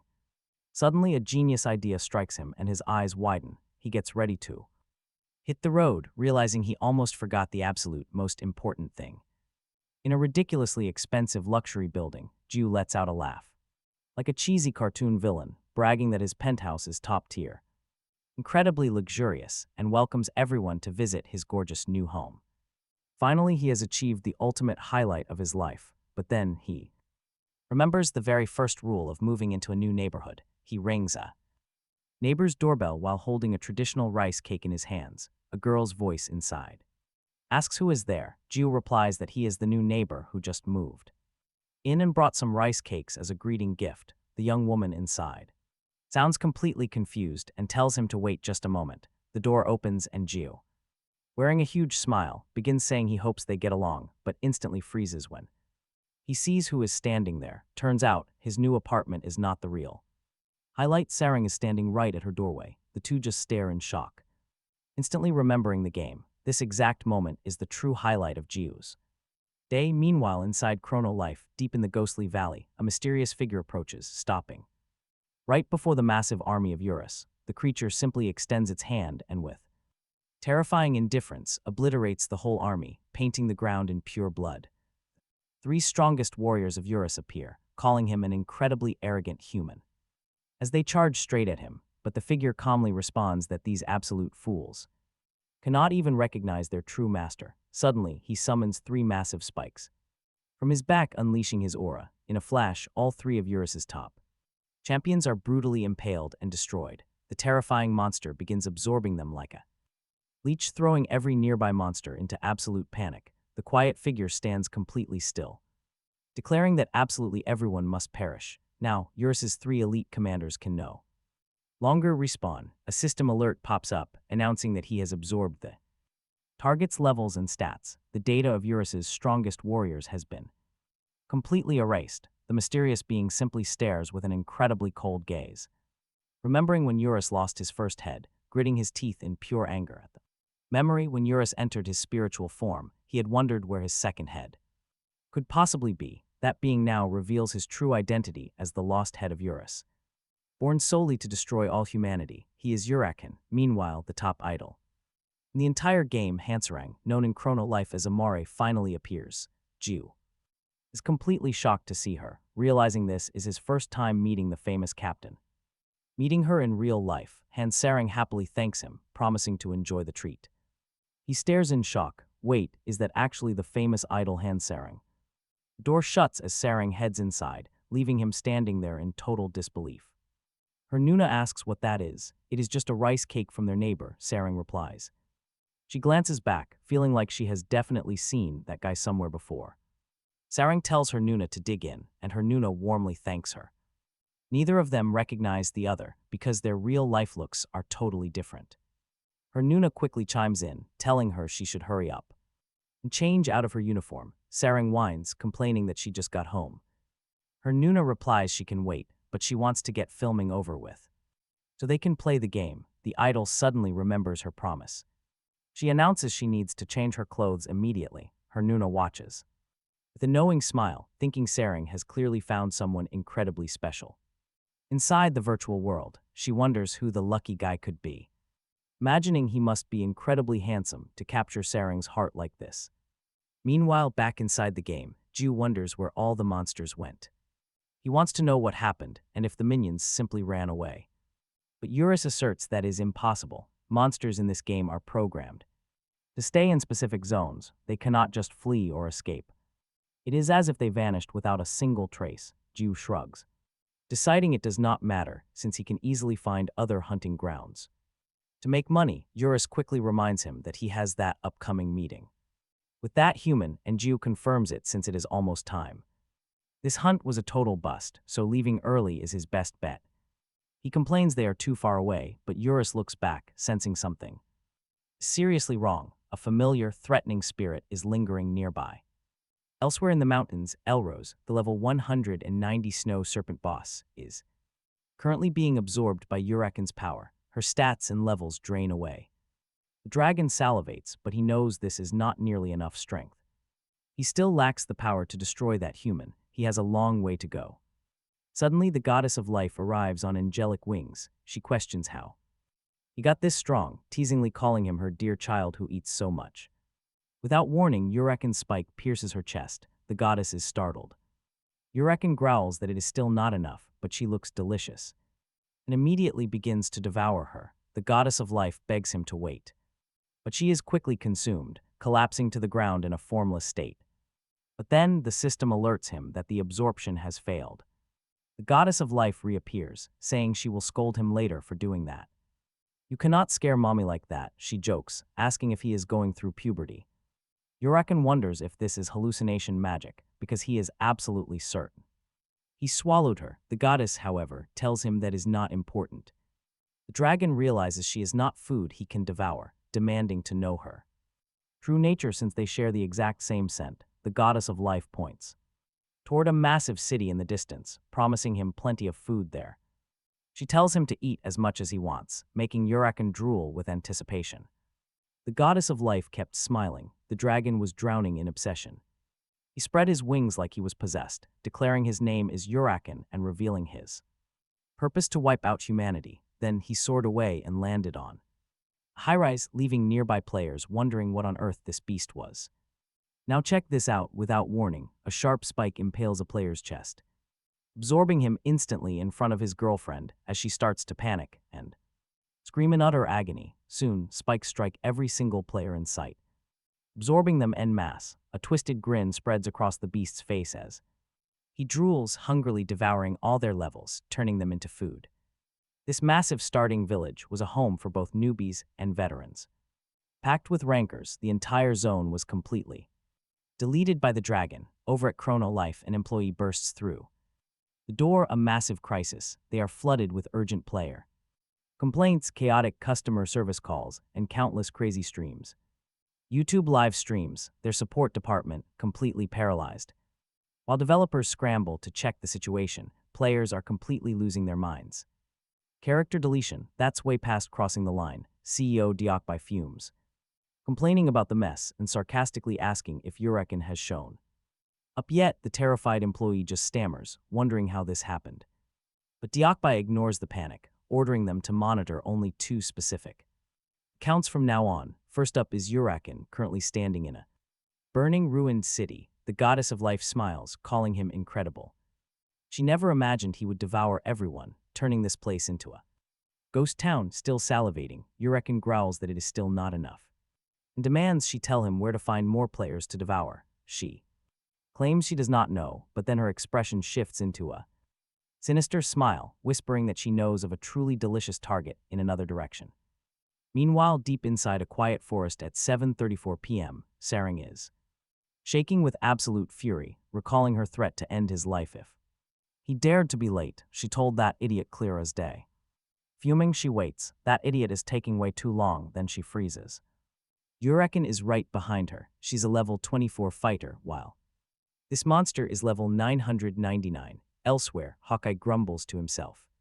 He was once the proud leader of a massive 5-guild alliance in Kronol Life, a legendary figure with unmatched charisma who used to dominate YouTube interviews and major news articles, standing as a player without equal. But after Judgment Day, his massive guild was dissolved, ruining his reputation. The former commander fell from grace, taking all the blame and responsibility. Now he bitterly mutters his old title, remembering when everyone bowed to his feet. He wonders if they really think he will just vanish. Suddenly, a massive explosion rocks the street, throwing everyone into a panic. Players scream in terror that a monster has invaded the central square. Safe zones should be off limits, but rules do not apply to this monster.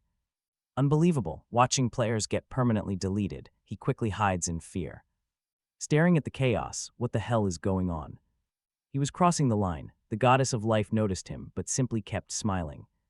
Meanwhile, the brutal destruction of the village continued until they both finally took flight. They soared up, moving far away from the chaos. Hawkeye watched the entire scene unfold. His system screen remained open as he stared at the notice board, deep in thought. Suddenly, he began to laugh with pure madness. Meanwhile, a monster confronted Sarang. The creature startled her, making her wonder if it was actually just a normal player. She doubted such a monster belonged on the beginner hill. Just then, the goddess appeared.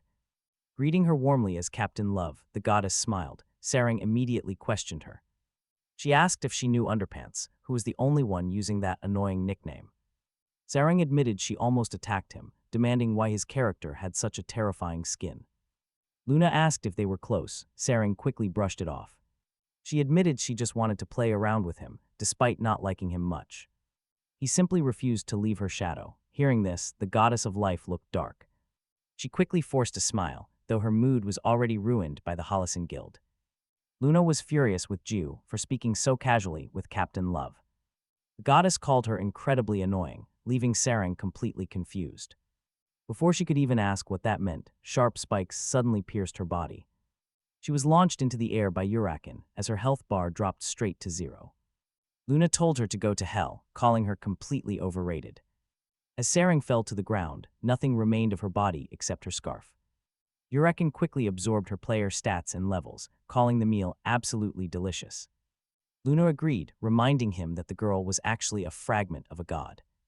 Yurekin questioned this, but the goddess simply walked toward the discarded scarf. She dismissed his confusion, telling him not to worry about those details. Stepping directly on the scarf, she asked him if they should find more food. Suddenly, Ju interrupted, demanding to know where these lunatics thought they were going. They both spun around, coming face to face with a deeply furious Ju. The goddess smiled warmly, remarking that it had been a very long time. Ju instantly told her to shut up, ordering her to get her dirty feet off the scarf.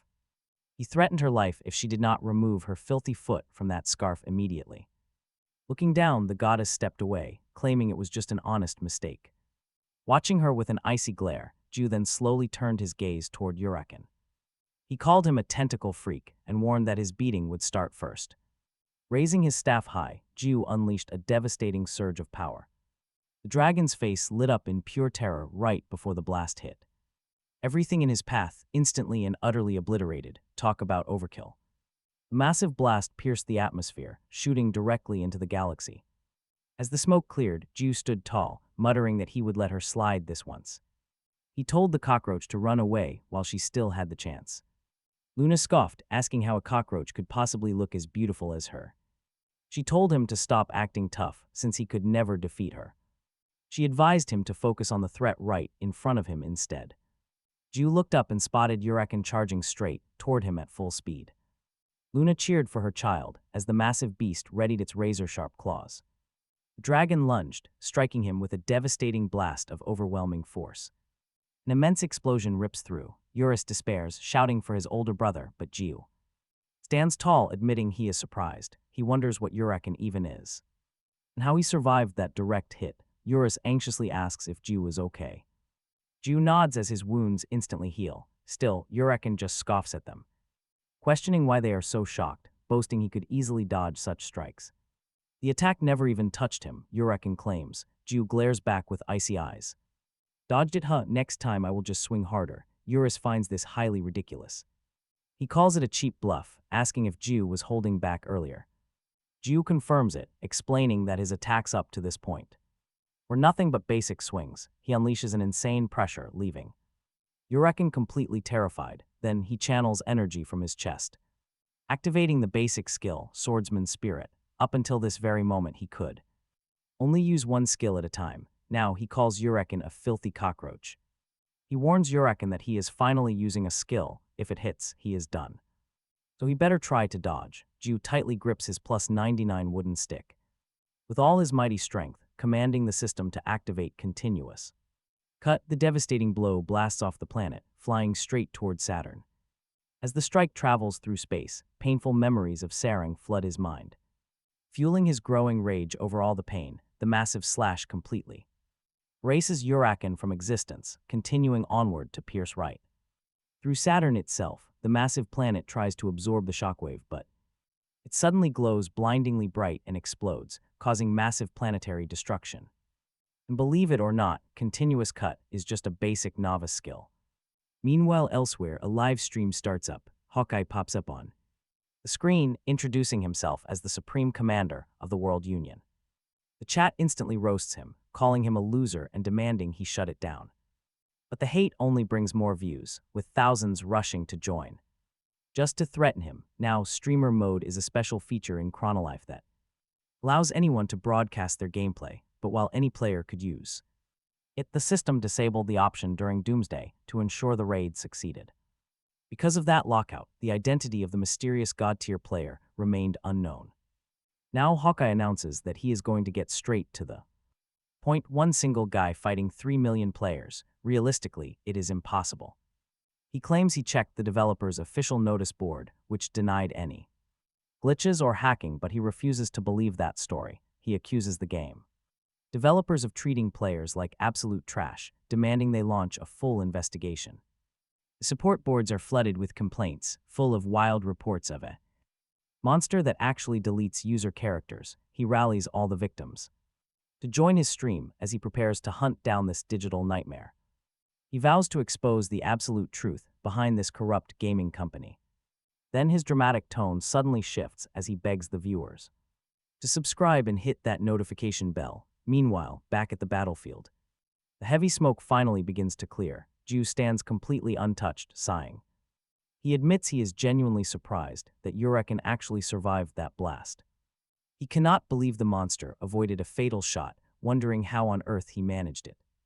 Even though the monster survived, he was severely wounded. The creature then introduces himself as Urakin, declaring his only purpose is to wipe out humanity. He is the strongest boss, the lost head of Eurus. Eurus admits he already knew that familiar presence was no illusion. He warns Hung to be incredibly careful, because that brutal bastard is likely behind all those missing monsters back in the Valley of Ghosts. Even Captain Love's sudden death was probably his doing.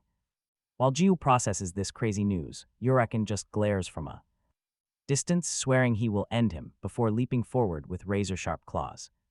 Ju asks if this guy is actually serious, remembering how Love's count was entirely wiped out. Suddenly, Urakin lunges with lethal force, but Ju casually blocks by tapping the beast's head with his staff, triggering his non-lethal attack. Talk about a mind-blowing explosion.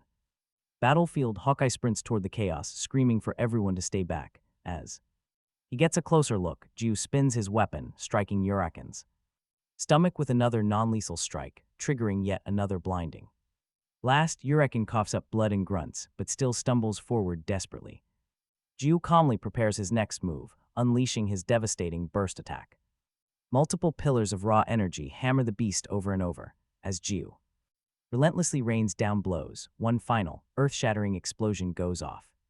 Uraken spits up black blood. From afar, Hawkeye watches everything unfold.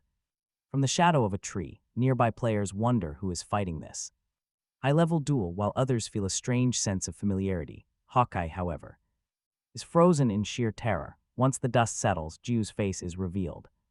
He is the guy from the warning poster. Everyone goes completely numb. That monster caused doomsday. Hawkeye vividly remembers his own brutal defeat and the absolute nightmare that followed, realizing it was all this guy's fault. He cannot believe he is facing his ultimate enemy right here, right now. Instantly, he draws his bow, aiming straight at Ju. The arrow flies toward the fray but misses Ju, striking and shattering a piece of Uraken's horn instead. Onlookers gasp in confusion. Suddenly, a notification pops up. In chat, someone recovered their character. Others quickly report the same. Incredible news. Hawkeye shakes his head, thinking this must be impossible. The stolen souls are actually returning to their bodies, though they are severely weakened with lowered stats, covered in bleeding wounds. Uraken's level plummets to 723. Ju is totally confused. At first, he was effortlessly dodging, but now the beast is visibly slowing down.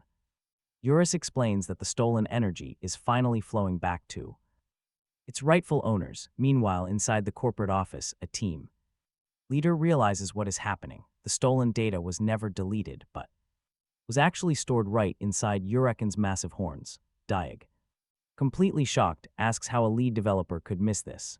The developer replies that he only managed design. Back on the battlefield, a massive grin spreads across Ju's face. Is this for real? If he beats this bastard to a pulp, will Captain Amore return to life as well? Just mentioning that name seems to. Stunned, Uraken grinds his teeth in pure rage and lunges forward, screaming that Ju is just food. Ju counterattacks immediately, unleashing a non-lethal barrage of his skills. Every heavy strike connects directly, dealing massive damage to the monster. The system alerts that another stolen soul has successfully returned to its owner. Uraken's level drops yet again, falling straight down to level 389. Meanwhile, the viewer count on Hawkeye's livestream just keeps skyrocketing. People in the chat remember him as the player killer who caused doomsday. Yet here he is, saving everyone and getting their characters back. Hawkeye watches with his mouth wide open before slowly snapping it shut. He lowers his bow. He's completely done fighting. Over in her penthouse, Sarang is glued to the stream on her phone. Dressed in her performance outfit, she watches the entire chat cheer for Ju. Sarang stares in absolute disbelief, remembering how Ju used to follow her around. He always begged her to carry him in the game. Look how much he's changed. Back inside the virtual world, the thick smoke from the assault finally begins to clear. Uraken is brought down to his knees, his body completely wrecked by the non-lethal blows. His stats are now equivalent to a mere level 180 player. Ju closes the distance instantly. Eurus notes that the monster has run completely out of energy. He is reverting to his original form. Ju nods, I can tell, wondering how to finish him. Uraken just drools, completely paralyzed, desperately trying to mutter his own name. Out of nowhere, he fires one last spike, impaling the main character. A devastating direct hit. Everyone watching the stream is in absolute shock. Eurus watches in horror as Uraken lets out a massive, triumphant roar. He screams that he was born to wipe out humanity. All of Ju's levels are rapidly drained away. Desperate, Eurus screams for his young master as the protagonist is ripped in half. Uraken keeps greedily absorbing his target's level. What is left of Ju drops to the ground like a broken twig as the monster's horn regenerates. He bursts into insane laughter, shouting that it is delicious and he has never eaten such a fine meal. Reaching level 999, Uraken declares that it is still not enough. His bottomless hunger will never be satisfied, for he is Uraken the gluttonous. Eurus approaches what is left of his friend, kneeling down in defeat. Sobbing uncontrollably, he cries out for his brother when suddenly something happens. The hidden skill healing factor activates, and the severed flesh begins to regenerate. Yurekin feels an immense growth inside his stomach and starts to writhe in pain. His stomach cracks open, forming a chilling face that stretches right out of him to stare him down. That face flashes a terrifying smile, leaving Yurekin frozen in absolute horror. The monster screams in absolute agony, while our protagonist simply laughs at the situation. A piece of deep cigar drops as everyone wonders what that hideous thing could be. Floating above, Luna watches the entire scene in complete shock. Jiu continues his chilling laughter, saying that this is pretty fun, saying Yurekin looks like a simple earthworm. Eurus asks if it's really him, and Jiu confirms it as Yurekin. Grinds his teeth in rage, screaming that Jiu is a monster who exists only to destroy humanity, declaring himself once again as Yurekin the Gluttonous. But his shouting suddenly cuts off as Jiu begins absorbing his belly, using the matter to rebuild his own body. The sudden, bizarre transformation completely terrifies Yurekin. Yurekin can only let out painful groans as he gets pulled in, while Jiu steps onto the ground, his body fully reformed. His enhanced healing factor skill kickstarts immediately, ensuring all incoming damage is instantly repaired. With this rapid recovery active, every single absorbed cell is restored to its rightful owner. At first, Jiu wonders what the point even is, since his cells had already fused with Yurekin, turning him into a mere organ. But then the process completely reverses. Yurekin finds himself being pulled in by the healing factor, and Jiu casually spits him out with a burp. This bizarre dinner unlocks a hidden skill called gluttony. Talk about a broken ability. It lets him absorb a target's stats by eating them. Luna asks if it is finally over. She remarks that while she did not expect this, it was pretty fun to watch. Jiu points out she seems awfully cheerful despite him just slaying her own son. The girl shrugs it off. He was evil, and the mother-son thing was just metaphorical anyway. She never actually gave birth to him. Besides, she is 21 years old, the same age as him. Shocked, Jiu demands to know how she knows that. Luna ignores him entirely, summoning her magical scepter and sweeping it to the side. Giving Jiu one parting smile, she tears open a dimensional portal, asking rhetorically, "Who knows?" Massive, terrifying claws pierce through the portal, revealing the hand of some gargantuan beast. A stunned Jiu watches as Luna steps onto the palm, waving goodbye and telling him she will see him around. She leaves him with one final tease, "See you, Mr. Loser." Meanwhile, back at headquarters, Dakbei is so stunned his cigar drops right out of his mouth. He orders his staff to announce a massive reward event immediately and to keep tracking their primary targets. Finding the chaos surrounding Yurekin highly entertaining, the executive issues a brand new directive. From this moment on, they will focus all their surveillance efforts on just two specific individuals, one being the former Yurekin and the other being Luna. Meanwhile, back in the starting village, excited players raise their hands high, praising the incredible deeds of Jiu and shouting that he is a true hero. Some blow trumpets, calling for every player in the region to hail him. Jiu just clutches his head in utter disbelief. He wonders which idiot exposed his secret strength, completely ruining his peaceful plans of staying low-key. Hawkeye's stream just hit 235,000 concurrent viewers, with clips spreading like wildfire across platforms like YouTube, but amid the praise and angry elf screams for everyone to shut up because that complete bastard is no hero at all.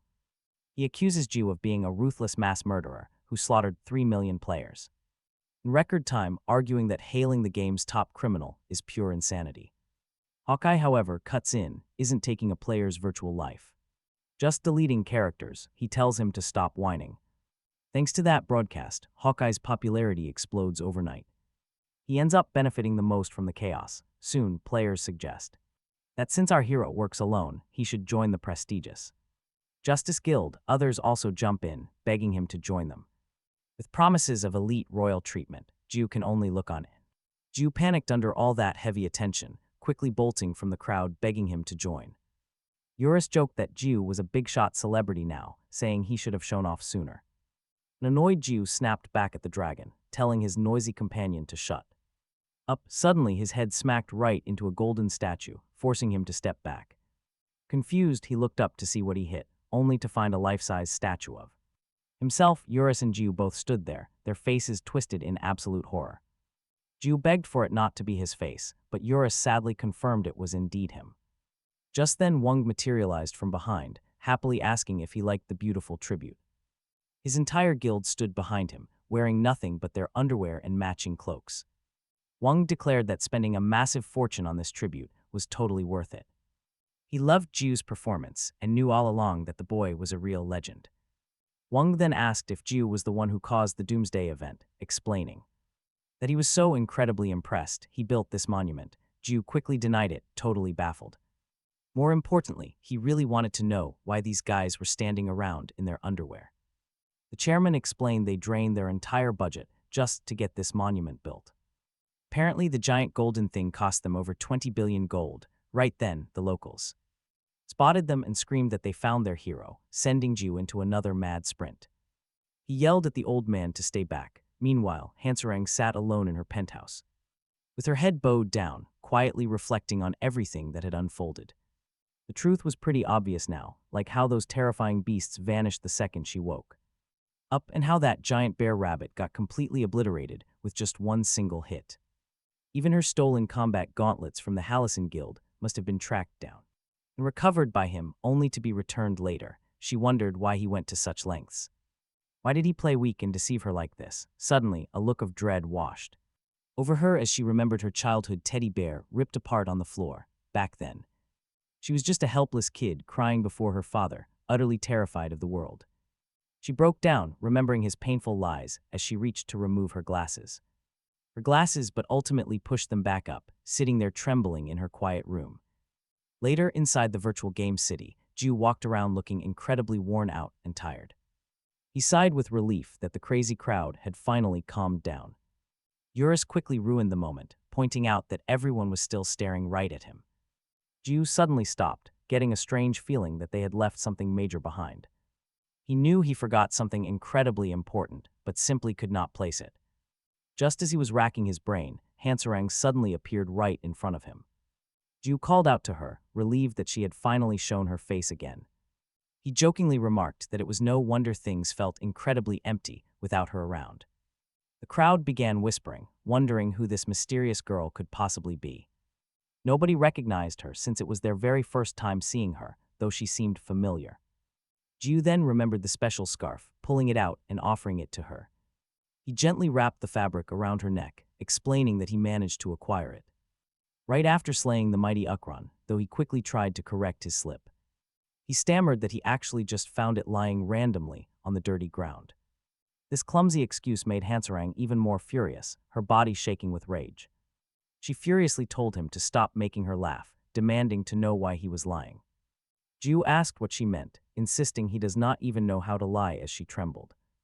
Anxiety gnawed at her. She gritted her teeth, calling out to him. "Aren't you the guy who delivered rice cakes?" Jiu stood there baffled, wondering what she was talking about, but then it suddenly clicked. He remembered that fateful delivery. Shock took hold of him instantly. "This is impossible," he muttered. "Captain Love was actually Hansarang." She slowly nodded. "Yes, that is indeed my real-world identity." Outside the game, she was just a young girl who loved to sing. "Are you insane?" Herna screamed. "You cannot just reveal your identity. Do you have rocks for brains?" The online backlash was massive. She was already trending at #1, sparking a massive online frenzy. Reporters were practically kicking down doors for exclusive interviews. Worse yet, she customized her avatar to match her real face. She had zero foresight, ignoring how player customization actually works. In virtual reality, laws strictly require players to use their real faces. It was a legal requirement. Her furious manager screamed at the top of her lungs, demanding why Sarang did not at least change her hair to hide her face. It was an absolute miracle her identity remained safe for this long. "I was not even trying to hide. Is gaming suddenly a sin? Why should I hide? I play for fun and do not care what others think." Herna sighed. "I am afraid your real personality will be exposed. You have been putting on a perfect act for the nation." This only made Sarang angrier. "I never wanted to pretend. You are the one who forced me. I told you from the beginning. I did not want to lie because I absolutely hate deceiving my fans." She slammed her bedroom door shut, leaving Herna alone to grumble. What a stubborn girl. Inside her room, Sarang grabbed her headset. She slipped it on, the virtual system activated and scanned her. Her rapid breathing slowed. She finally began to calm down. Authentication complete, the system chimed, connecting her back to the past. At a quiet school playground, a young Sarang hummed a tune. She sang about a little rabbit waking up at early dawn. Sarang possessed a rare, raw musical talent from a young age. In fact, she surprisingly debuted when she was only 5. They called her a prodigy, a genius, a heaven-sent star. Her glorious debut was unlike anything the industry had ever seen. But tragedy was quietly waiting, ready to shatter her bright future. Greedy corporate executives trampled her dreams before they could bloom. Worse still, her protectors failed her. Her own parents betrayed her. Their motivation was simple: cold, hard cash. It was a tragic betrayal. A tragic problem repeated constantly throughout the entire entertainment industry. They ruined a young child's life, exploiting her like some cheap drama. Just like that, Sarang was brutally and relentlessly overworked. Endless music programs, variety shows, and commercial shoots drained her. No child could endure such a punishing schedule, and even adults would struggle. Yet she kept smiling, desperate to make her demanding parents happy. Demanding to know her problem, insisting she could do better, even while crying and terrified. Hansarang still forced a trembling smile, but her body was hitting a hard limit. Stage lights, a live broadcast. This massive year-end show was pulling in their highest ratings ever. Crushing pressure, still, she prepared for her final performance. Near the end, she collapsed, vomiting right onto the main stage floor.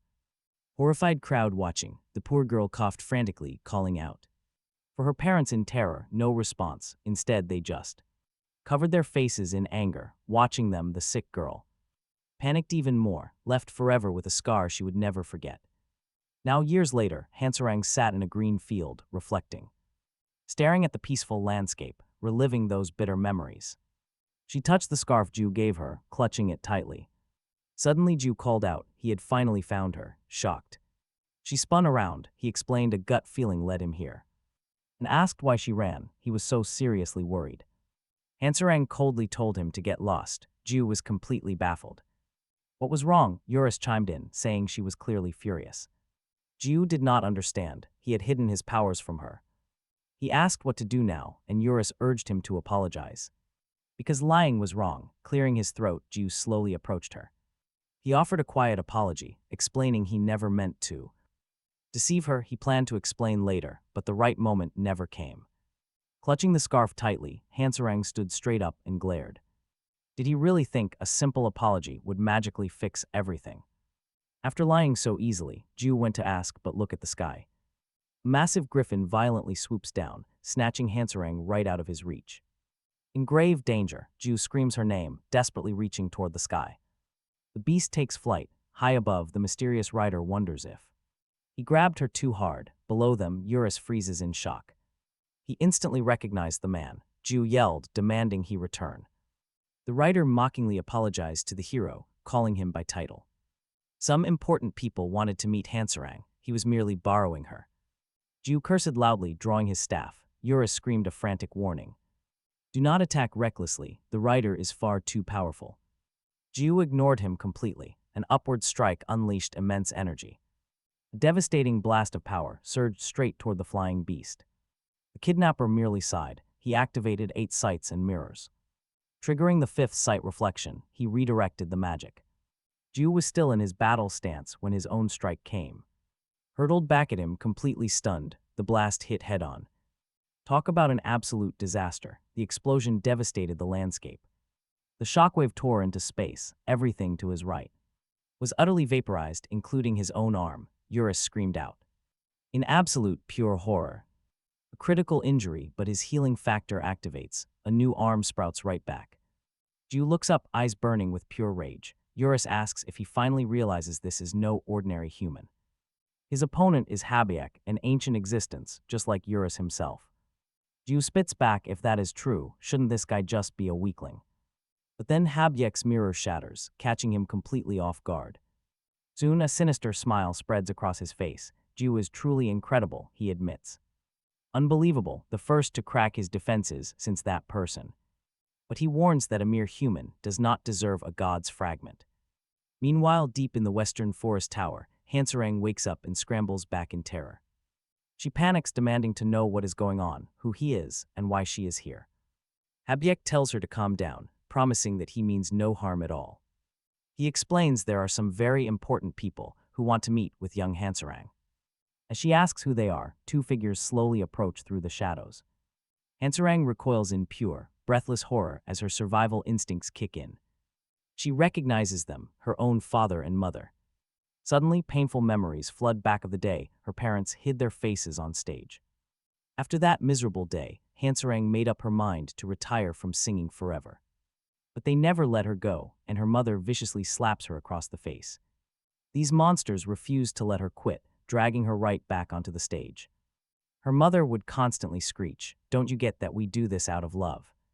Trapped under their thumb, she endured years of living a life she absolutely hated. But once the money dried up after her father's horrifying incident, things got worse. That trauma shattered her, but her parents had already crossed every single line. Not parents, monsters, they sold their only daughter.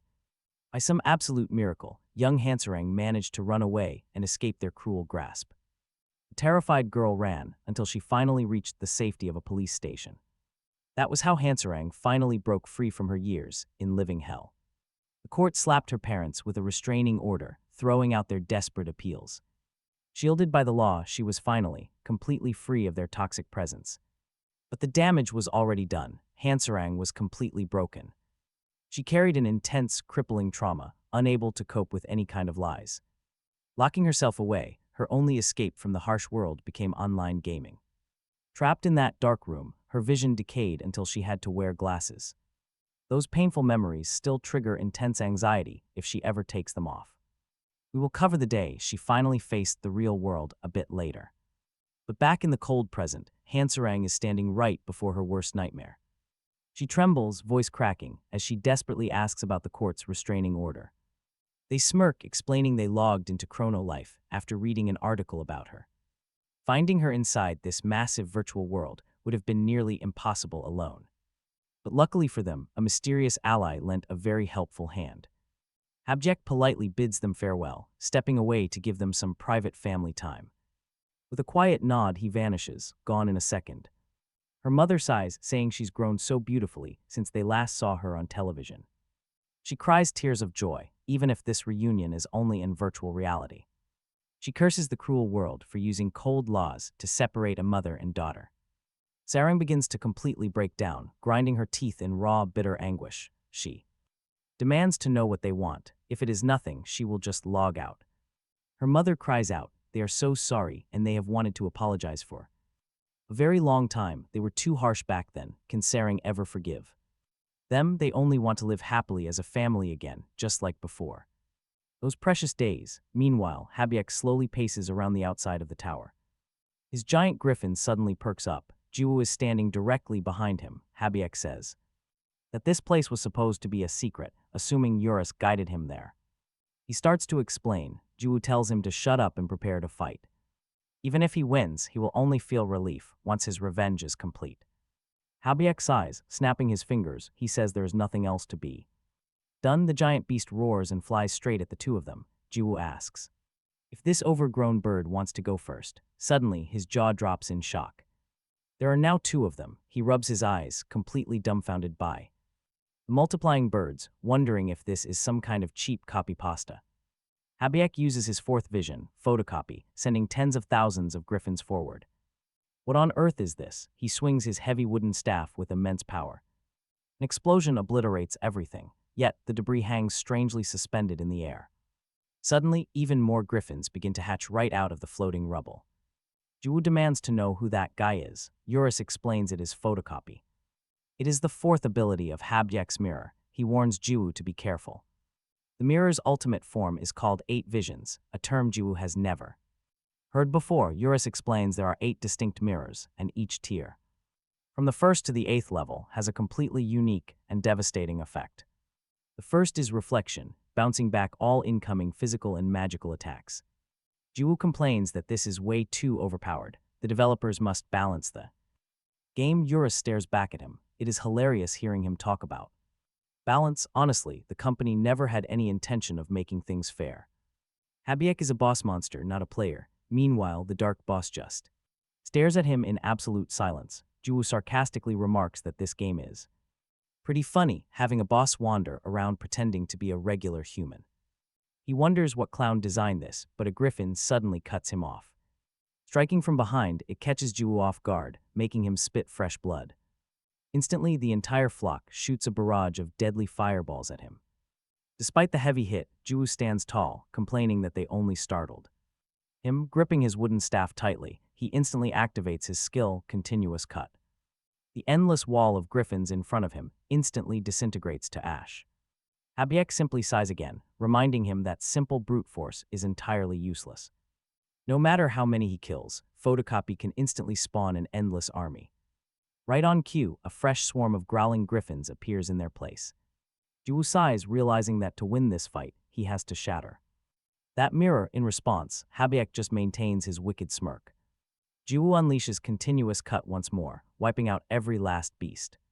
But the moment they respawn, he instantly unleashes another devastating wave. After spamming this dozens of times, the entire planet starts shaking. It starts shooting out bright beams of light, shaking violently with every single strike. The mirror finally cracks. Habiek watches the damage in utter disbelief. Wondering who this kid really is, Jiwoo points his staff, asking if it is finally breaking. He mocks Habiek, comparing him to Eurus. Calling them both weaklings, Habiek snaps back that he is not weak. Claiming Jiwoo is the freak here, Jiwoo tells him to wipe that cockroach smile off his face, demanding real answers from him right now. He wants to know why he kidnapped Captain Amore in the first place. And what does this piece of a god mean? Habiek hesitates to answer. Jiwoo asks if he wants to die, warning him to freeze. Habiek notes the mirror is nearly broken, but decides to use it once more. Suddenly, a presence approaches from behind. Jiwoo wonders what is coming. Is it another bird head? No, the actual reveal leaves him completely speechless. A perfect clone of himself stands right there, weapon replicated down to the details. Even his underwear is copied. Jiwoo stares, entirely dumbfounded by the sight. Is he his own opponent? The clone immediately mimics his every stance. Raising its duplicate staff, it unleashes a reverse Continuous Cut, slashes. Rush straight forward, Jiwoo simply braces himself, letting the brutal attack hit. His health bar drops rapidly, landing all the way at absolute zero. With that, a massive explosion rocks the area. Habiek watches from afar.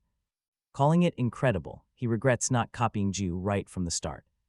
Instead of the griffin, suddenly Eurus roars, demanding to know Habiek's true purpose. Habiek greets the dragon, saying it has been a while. And apologizing for his delay since he was busy, he adds that Eurus looks way cuter now. Eurus tells him to stop deflecting his questions and demands to know what he wants, blocking the villain who sent him.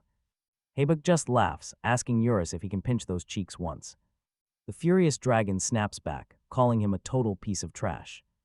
Suddenly, the ground starts shaking as scattered pieces of flesh begin to writhe, wildly taking on a dark, sinister form. Habiek is confused while Eurus fears the worst. Fortunately, a powerful healing factor suddenly activates. Jiwoo's health fully restores. He steps forward, completely recovered from the blow. Yet his body still twitched creepily, like something out of a horror movie. The newly formed figure suddenly calls out to Habiek, startling the villain. Jiwoo's clone appears behind him. Jiwoo spins, calling him a damn imposter. The clone remains silent. Eurus notes that the fake looks incredibly cheap. But Jiwoo tells the dragon to shut up. The copy grips his staff. The clone unleashes a massive downward slash, sending a blast of energy. Flying at high speed, Jiwoo sighs at the attack, preparing to defend. Reverting to his original form, he raises his staff to strike back. He counters with a powerful upward slash. The two attacks collide violently. The sheer power stuns everyone. It feels like two absolute titans clashing. As the smoke clears, both identical fighters charge straight at each other. Gritting their teeth and roaring in unison, their massive powers clash. As their staffs collide at blinding speed, sending massive shockwaves everywhere. Heavy blows shake the whole area as Jiwoo gathers all his strength. He pours everything into his strikes, and his copy does the exact same. Both unleash their legendary continuous slash at the exact same moment. The attacks detonate, obliterating the western forest as blue and red auras collide. Jiwoo channels immense, devastating force, feeling the exact same sensation as before. His clone matches him perfectly, unleashing his absolute maximum power too. With a furious roar, Jiwoo strikes, and their massive attacks collide head-on. Everything erupts in a blinding flash, taking both Jiu and his double by surprise. As the explosion rips a chunk out of the earth, Habyak and Eurus shield their eyes. The water god remarks that those dual headshots must have finished them both. But a worried Eurus can only scream out for his beloved Hyung. As the thick smoke begins to clear, both Jiu and his clone are revealed. They writhe on the ground as shapeless blobs, triggering their insane healing factor. Habyak comments that while this is not madness, it is their only option. Once their broken bodies are fully restored, they return to their human forms. Instantly, they sprint right back into the fray, clashing with relentless fury. A massive blue and red shockwave engulfs the entire mountain peak. Eurus demands that Habyak finally explain why he is interfering with his master.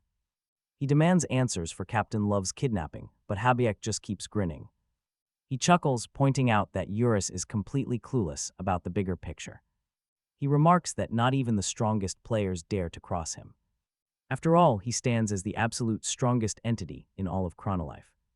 Now Habyak has a question of his own for the one-sprowed dragon. Why would someone who hated the world ever choose to follow a human? Eurus sighs, genuinely wondering how Habyak could still be so blind. Habyak scoffs, claiming Eurus is wrong, and he has no interest in Jiu. He assures him his only true target is the legendary piece of God. When Eurus asks if he means Captain Love, Habyak bursts out laughing. He mocks the idea, claiming a mere human could never be that valuable. To him, Hansering is just the vessel carrying that godly artifact. Meanwhile, inside the hidden tower, Hansering stands before her manipulative parents. Her mother offers a fake apology, hoping her daughter will understand. But then she suddenly freezes, realizing her daughter is holding absolutely nothing. Grabbing the girl's hands, she asks her sweet, beautiful daughter a question. She demands to know where the powerful gauntlets of silence are. Back on the mountain, Eurus wonders why a godly item is so cheap. Habyak explains that the price tag is entirely irrelevant in this case. He explains that soon, standard players will gain access to these tier ranks. Kronol Life items are graded from normal up to the coveted rare tier. Beyond those lie unique and Newman ranks, which only elite players hold. Eurus had heard of a legendary transcendent rank, but never witnessed it. He knew every single one of those god-tier items belonged to Jiu.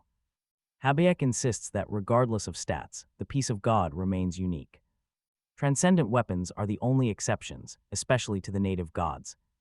Meanwhile, a silent Luna watches the devastating duel unfold from afar. Luna sighs that Habyak really spilled all the secrets, adding that loose lips are highly unattractive. She looks around, asking if that is not the absolute truth. Beside her, another god munches on a sandwich, no surprise here. Everyone already knew, Luna had been hunting divine relics since she first arrived at the Hallison Guild. She was after the gauntlets of silence.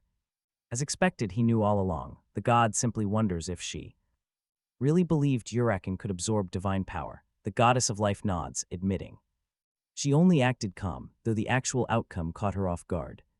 Chaos, a massive explosion erupts as Jiu and his clone collide.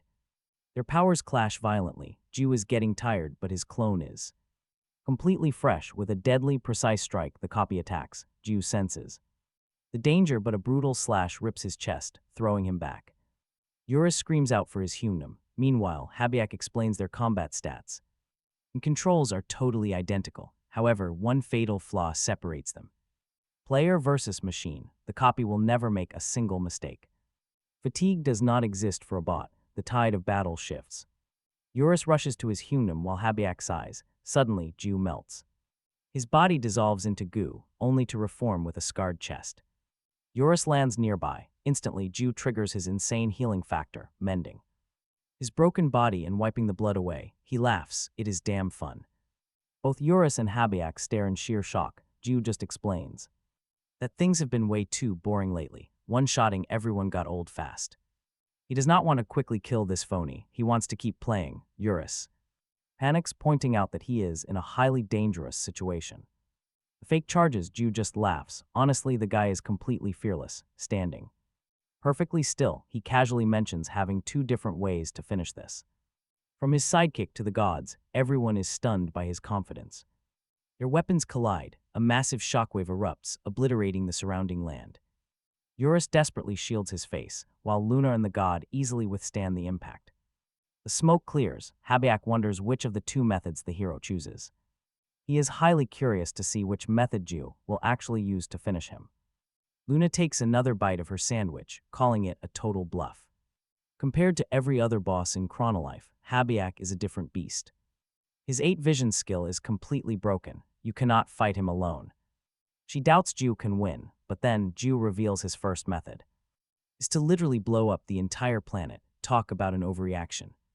The listening gods freeze in sheer terror. However, the protagonist explains that if he resets the game, Captain Love will return to the starting village and the clone will vanish. He is just not in the mood for that lazy solution and prefers to try something completely new. The gods sigh in relief. Nearby, Dakbe bites his nails, praying. For the second option, he is absolutely sweating bullets. Meanwhile, back in the hidden tower, a mother asks her daughter about the gauntlets. She begs for the truth, promising not to get mad. The father cuts in, reminding them that Habiak will pay handsomely for them. He claims they barely asked for anything, arguing that bringing her into the world meant she owed them. Hansering quietly replies she lost them long ago. Her father steps closer, his eyes narrowing as he demands to know if she hid them. Hansering desperately denies it, but he refuses to listen. He brutally strikes her across the face, calling her an ungrateful brat. He screams that they tried to endure it when she ran away. He calls her a waste of money and demands to know where his cash is. Back at the battle, a glowing magic circle forms beneath Ju. Eurus watches in shock, wondering if this is a new skill from the rookie master. Habiak looks surprised, but the dragon recognizes that violet spirit. Ju unleashes the devastating ability he previously absorbed from Urakan. A massive tentacle of gluttony bursts right out of his mouth. While Eurus wonders if they can escape, the tentacle strikes. It pierces the clone's back, draining its energy. Habiak laughs. Is this his plan? Did he seriously think the clone could not copy that gluttony skill? Instantly, a replica tentacle bursts from the clone's mouth, striking Ju. Both began absorbing each other. Habiak boasts that the clone mirrors everything. It possesses the exact same healing factor, the same battery, and now gluttony. Ju's calculated strategy has completely failed. He should have tried the first method. But wait, watch closely, because Ju has a backup plan. He orders his system to equip the reserve battery. Habiak is confused. Before he can react, a sharp stinger drives deep into his chest. Ju explains that his second attack was always aimed at the main body. The tentacle begins absorbing Habiak, who realizes the truth far too late. Targeting the clone was just a brilliant feint, as his body disfigures. The clone falters and vanishes. Ju looks down with cold eyes. He knew that if the main body took a fatal wound, the clone would disappear. It was fun, you bastard, but now goodbye. Habiak is absorbed relentlessly, but he fights back, severing the tentacle. Ju is surprised. The mirror itself begins to bleed along with Habiak. He grips the artifact tightly, cursing Ju for cornering him. He has no choice but to surrender his ultimate prize, the piece of God, the gauntlets of silence. The observing god is utterly stunned, wondering if the piece of God was already absorbed by Urakan. Is Luna hiding this? She admits she never told him. Habiak flies high. Declaring his retreat, Ju retracts his tentacle with a smug smirk, taunting him for running away like a typical cowardly loser. You are right, Habiak agrees. A loser should run with his tail between his legs. He hurls the mirror toward Ju, who acquires the artifact containing one of the 8 visions. Ju stands deeply puzzled. Eurus is shocked that Habiak handed it over. Habiak tells him to take it as a reward for clearing the raid. He explains that while it is not a formal reward, he would have given it to him anyway for sparing his life. Ju asks why, but Habiak cryptically explains that he needs Ju alive. He needed to stay alive for the mirror to work, so Ju let him go. With a quick farewell, the man left. Ownership of Habiak's mirror was officially transferred. Ju was the new owner now, but he just shrugged, totally unbothered by it. He did not care. His real goal was simple. He wanted Captain Love, not some guy with a mirror. Meanwhile, inside the hidden tower, the abuse continued. Hansarang's father kept hitting her while screaming at the top of his lungs. He called her an ungrateful brat who had no idea how much they suffered for her. He demanded absolute obedience. He called her a rebel and asked if she forgot who brought her into this world. The poor girl collapsed to the floor. Honestly, this is just painful to watch. He acted exhausted, but then a disgusting smile spread across his face. That is right, he said. Since things turned out this way, they did not even need the gauntlets of silence anymore. From now on, they could just extort money directly from him. Hansarang felt utterly broken.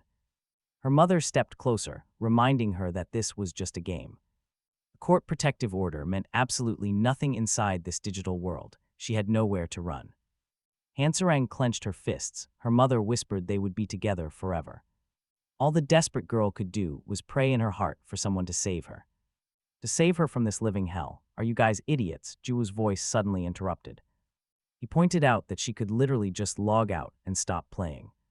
Everyone spun around to look at him. The mother demanded to know who he was. Hansarang recognized him instantly, Underpants Guy. The father recognized him too, yelling that he was the useless bastard from the video. He complained about him touching Hansarang, but a sudden strike cut him off mid-sentence. Juwoo had unleashed a calculated skill to strike him down without killing him. Juwoo calmly remarked that while he might be rude, he was usually polite to elders. Selfish old pieces of garbage like them were a clear exception. Watching nearby, Eurus wondered. If Juwoo was any different with the older hunters before, the angry father yelled back. Asserting that they were Hansarang's real parents, Juwoo spat back, calling absolute bullshit on that. In what twisted world do parents beat their own children and extort their money? Mother chimed in, telling him to ask Hansarang herself. Juwoo sighed in heavy frustration.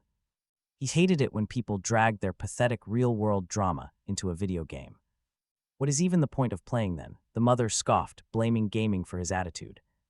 Juwoo ignored her, turning his attention straight to Captain Love.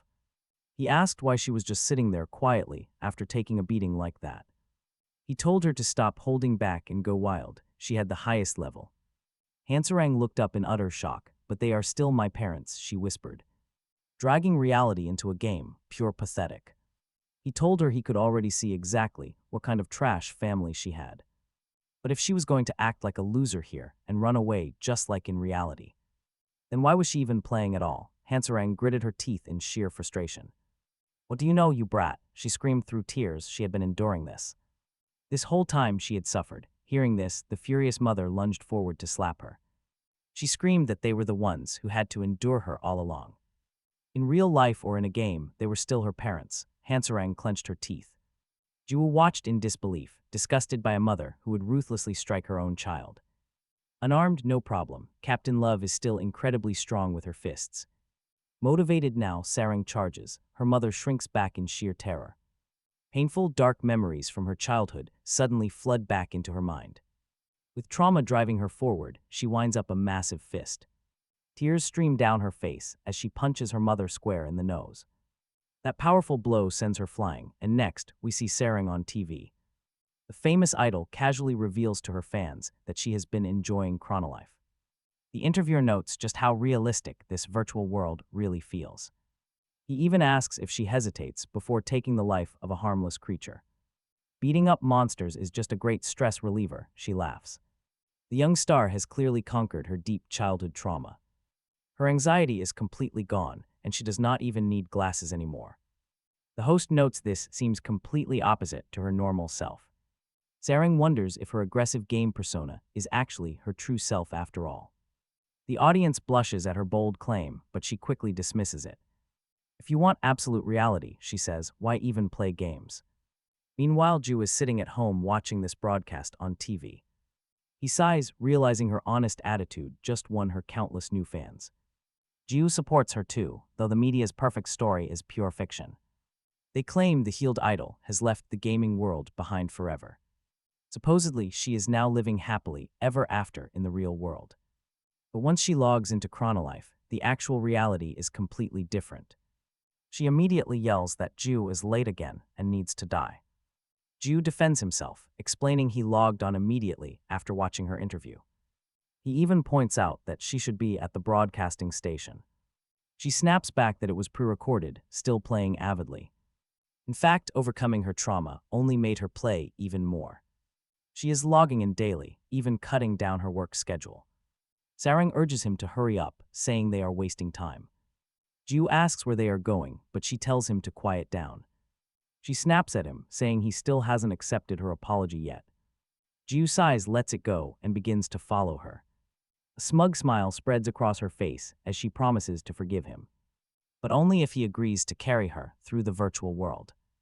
Jiu is confused, then suddenly remembers how things used to be. Back then, she claimed she was just a helpless beginner. Now she approaches him and sweetly begs Master Jiu to carry her. Kronol Life is currently the absolute #1 virtual reality game in existence. With its massive player base, thousands of guilds have been formed. The absolute strongest among them are called the 5 Great Guilds. Each has its own unique power, but one group stands completely apart. They chose a very different path from the other powerhouses. Their highly advanced intelligence network stretches all the way across the continent. Every single member of this unique faction is a rogue. This is the famous Robin Hood Guild, one of the top 5. One of the greatest organizations, wiped out in a single night. The leader stared at the ruins, then he leaped towards the moon. An acrobatic flip landed him on the mountainside, springing forward again. Suddenly, another man appeared right behind him, whispering, well, do we still have a little rat left alive?" Sensing the danger, the leader struck back with a piercing slash. It cut the man in half, or so he thought. The body quickly dissolved, revealing it was just a fake illusion. His echoing voice mocked him before vanishing completely into the night. Left behind, the confused leader felt something was terribly wrong. Suddenly, a heavy strike caught him completely off guard from behind.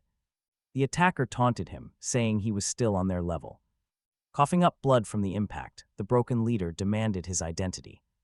The man laughed as a familiar guild mask materialized over his face. He belonged to their very own guild, claiming he did it just for fun. Talk about cold-blooded. Meanwhile, a carriage traveled down a quiet forest road. A massive feline pulled the vehicle as the coachman announced their arrival. They were finally approaching the dangerous peak of the Rocky Mountain dungeon. Inside, Jiu munched on meat, noting how quickly they had made it. Sarang pointed to the map, saying they would arrive in 5 minutes. Their ride was actually a highly popular service throughout Kronol Life. The Meow Meow carriage utilized giant, specially trained cats. These massive Merlino felines were tamed to pull passengers around. Surprisingly, the founder was just a random tamer making insane wealth. His clever business made more profit than most real shop owners. Sarang happily cheered that they had finally arrived, amazed by the sheer scale. The peak towered over 1,000 meters above sea level. Level 30 monsters roamed here, making it perfect for leveling newbies. At least that was the rumor, since Jiu only reached level 7.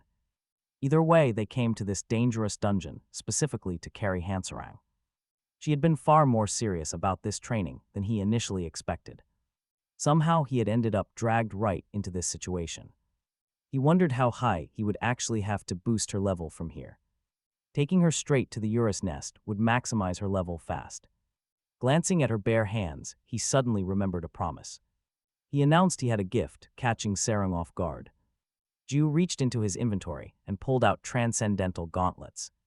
He explained he forgot to hand them over last time. Since he already had a pair, he offered them to a blushing Hansarang. Overwhelmed by the sweet gesture, tears suddenly welled up in her eyes. She sniffled that it had been forever since anyone gave her anything. Jiu wondered if she was serious, given how incredibly famous she was. Sarang shook her head, insisting those gifts were never the same. As she tightly hugged the gauntlets, Jiu smiled gently. To her, it was incredibly clear he was a different person now. Sarang promised she would use them well, but then she remembered something. She asked for his character name. Jiu asked if he hadn't already told her, but she denied it, explaining she forgot it right after they formed their party. It completely slipped her mind. Jiu tried to say his name, but the noisy carriage drowned him out. The giant cat pulling them stopped, abruptly leaving the driver completely confused because of the sudden stop. All their cargo went flying everywhere. The driver called out to check on his passengers, muttering that the cat got spooked over nothing.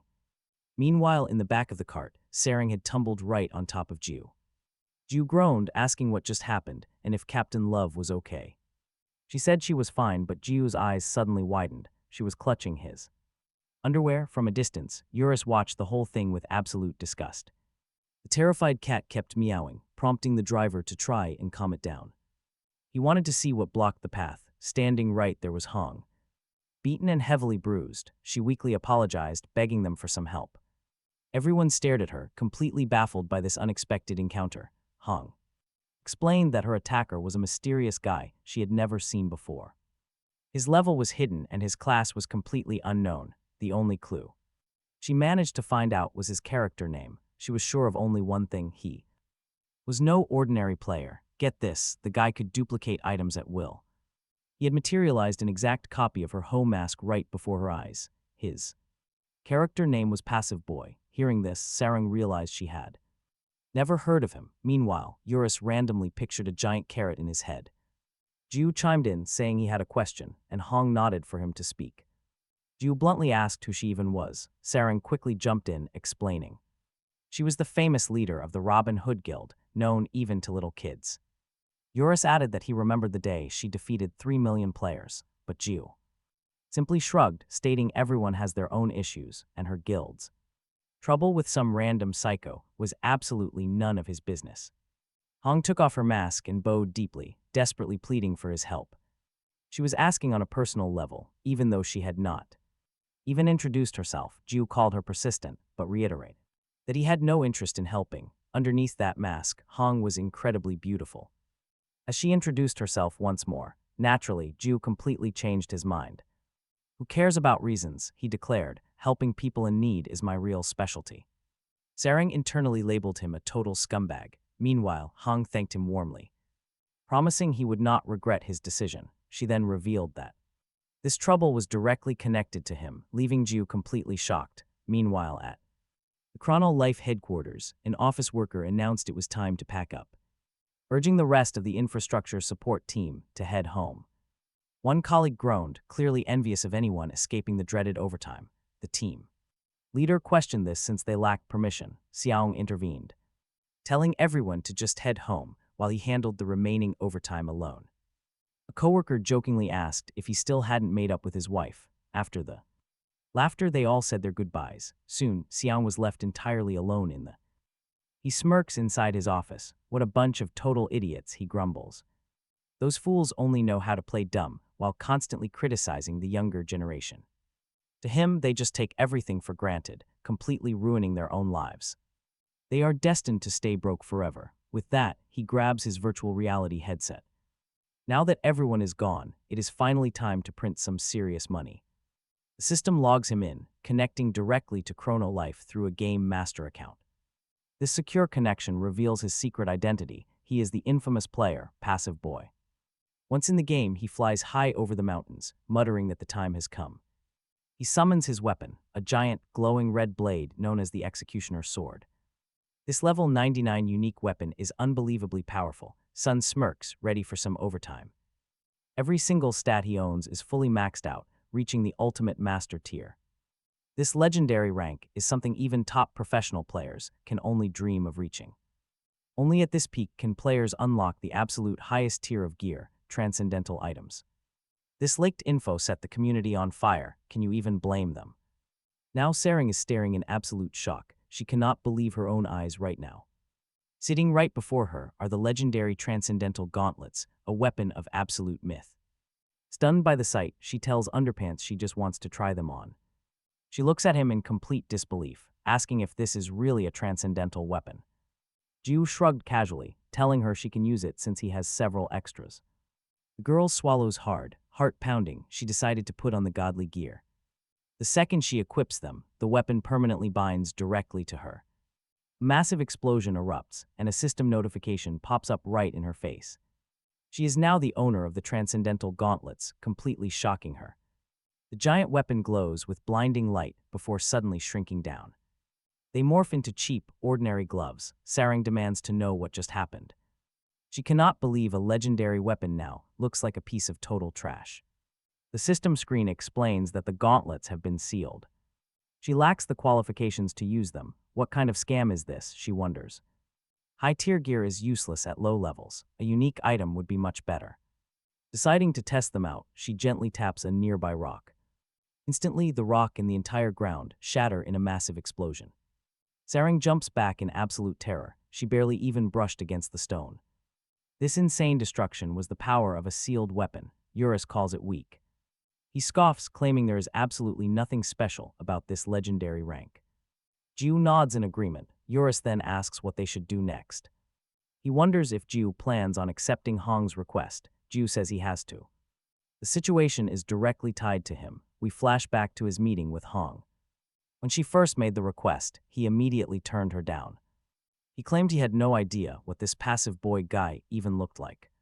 Hong then asked what he believed the target was actually trying to achieve. Jiu figured the guy did it for fun, but Hong knew that was false.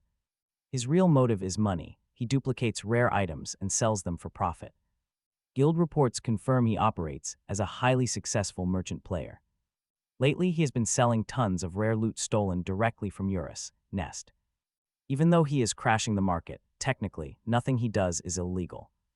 An absolute abuse of authority. Jiu asks what she means by that, and Hong continues her explanation. This is where Jiu steps in. If they leave passive boy alone, the game's economy will collapse, ruining Kronol Life. Jiu scratches his nose, wondering if she is even serious. What is the big deal? Just report him to the customer service center, then his account gets banned. Hong just laughs, calling him a massive idiot. Jiu bristles, asking what she just said. The girl explains that customer service will not solve the issue. The moment they report him, they will only get an automated response. Climbing onto her carriage, Hong says he is the only one who can stop him, since he is the one who defeated the entire World Union Guild. Completely alone, she jumps down, saying she is counting on him. Before the game is totally ruined, he must find that passive boy and destroy him. Back in the present, Jiu complains that this is a total pain. But he has no choice. If he ignores the situation, he will have trouble selling his own items. Sarang asks if he has any ideas, since they cannot search for him without a single clue. Jiu replies that if they cannot report him to the customer service center, there is only one real option. The answer is to blackmail the higher-ups. This completely shocks both Rose and Sarang. At the Kronol Life building, Jiu pulls out his phone to call the company president. He demands the man meet him at the GBOP place, threatening to destroy the server once again if he fails to show up. On the other end, Dakbei barely manages to demand what the bastard means before the main character hangs up laughing. Furious, Dakbei slams his phone on the table, cursing him. Honestly, is he really about to pull this off? Jiu skips along, asking himself if customer service is useless, meaning he will just meet the president himself. He figures he might as well make the most of the trip and order 2 bowls of gubap, but upon opening his door, he realizes someone is already waiting for him outside. It is Han Sarang. Surprised, Jiu asks if she will be fine since someone might recognize her. Sarang replies that she does not care, because it is late and nobody will notice. Besides, she reminds him that in real life he must call her by her full name. The girl then texts her Nuna, telling her she is going for a walk. On the other end, the woman taking a shower complains that the girl did not even give her a heads up. At the GBOP shop, Dakbei angrily throws the door open, shouting and looking for that bastard Li Jiu. He wonders how a brat dares to call him like that with absolutely zero respect. He then spots the two of them sitting at a table, eating peacefully. Dakbei marches over and grabs Jiu by the neck, calling him an ill-mannered brat for daring to order around someone older. His attention, though, is drawn to the girl at the table. He asks who she is and if she is Jiu's girlfriend, before Sarang can answer. Jiu cuts in, asking if he is crazy because she is the nation's biggest idol. Han Sarang talk about a massive reality check. He warns him that if he get completely destroyed by her fans. Annoyed by his tone, Dakbei tightens his grip on his neck. Right then, Sarang slams her hand on the table, asking if they can finally get straight to the point and stop this nonsense. Jiu agrees and Dakbei finally lets him go after noticing how serious she is. Jiu then orders another bowl of food for the president. Dakbei is completely shocked to hear the reason for their meeting: item duplication. He thought it was actually something important, and grumbles that they must think the game is a total piece of trash. He argues the government's official authorization means something, so no hacker could be that brilliant. Jiu snaps back. He is totally full of it because a reliable witness saw the duplicate item with their own eyes. Dakbei still insists the witness was mistaken. The two keep bickering until Sarang speaks up to interrupt. She suggests that if an outside hack is impossible, then the culprit must be an insider. Diakbe goes quiet for a long moment, but then he claims that is also entirely impossible, since not even staff using GM accounts have the power to copy items. He drops his spoon, he is far too busy. He leaves, telling them to pay the bill and enjoy the rest of their talk. Sarang waves a cheerful goodbye while Ju silently fumes, wishing the old guy was dead. Outside the restaurant, Diakbe lights a cigar, letting out a heavy sigh as he smokes and thinks it over. He immediately dials team leader Choi, who answers the president right away. Diakbe orders him to secretly gather 5 of his absolute best men. Meanwhile, back at Stone Mountain Dungeon, Ju groans that they are right back to square one. Sarang nods in agreement. Ju complains that this whole thing is annoying, but whoever this passive boy is, he will personally crush his skull. Sarang laughs, teasing him for acting tough. Then she wonders what this passive boy's actual goal really is, which makes Ju ask why she is suddenly bringing that up. Sarang explains that she finds this whole situation incredibly strange. If the goal was just money, there had to be some specific reason to target the powerful Robin Hood Guild, Ju admits. He has no clue, guessing they probably just possessed a bunch of rare, high-value gear. Sarang counters that it makes no sense. If he can duplicate items, he could easily print money. Why bother targeting regular players, and especially the Robin Hood Guild, when they are known for having the absolute best intelligence network? Ju is genuinely shocked by her logic. Honestly, so are we. Sarang says she is not surprised. Ju snaps right back. Suddenly, boom, a massive explosion goes off right beside them. What was that? Sarang asks, staring at the heavy smoke. She notes that the blast seems just as destructive as Ju's attacks. Ju charges straight toward the blast zone, while Sarang screams after him in worry. At the center of the smoke, Habik is collapsed on his knees, badly beaten. Missing an entire arm, Sun bursts out laughing, mocking his pathetic state. Sun mocks that the legendary Habik is absolutely nothing compared to the rumors. The wounded boss demands to know why he is doing this, warning him that the system coordinators will never tolerate this rogue behavior. He won't survive the consequences if the higher-ups catch him, since he will have nowhere to hide. Sun suddenly grabs him violently by the neck, sneering at the helpless boss. He calls him an arrogant AI, a mere fragment of useless data challenging him. No reset, only permanent deletion. He better start talking. To avoid total destruction, he better reveal where Habik's master is hiding. Habik simply laughs at the threat, asking if Xiangwan honestly expects him to talk. Furious at the insolent attitude, Xiangwan raises his sword to send him straight to hell. But a voice suddenly commands him to stop, making Xiangwan realize a powerful presence has arrived. It is the goddess of life, Luna, who apparently arrived long before he did. He tells her to wait because he is going to finish this guy first, and she is next. Luna merely sighs with a faint smile, telling him his effort is completely useless. After logging into a GM account, he has become just like those other overexcited fools. Enraged, Xiangwan hurls insults, but Luna calmly fires back, calling him utter trash. Hearing this, Xiangwan halts his blade midair and lets out a dark laugh. Throwing Habik to the ground, he wonders why he should even waste time on him now. Since Luna is next on his hit list, he turns and walks straight toward her.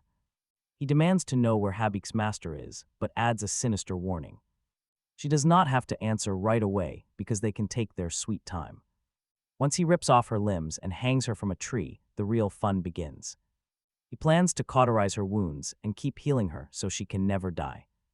They can talk all night since he is working overtime, but Luna just glares back coldly.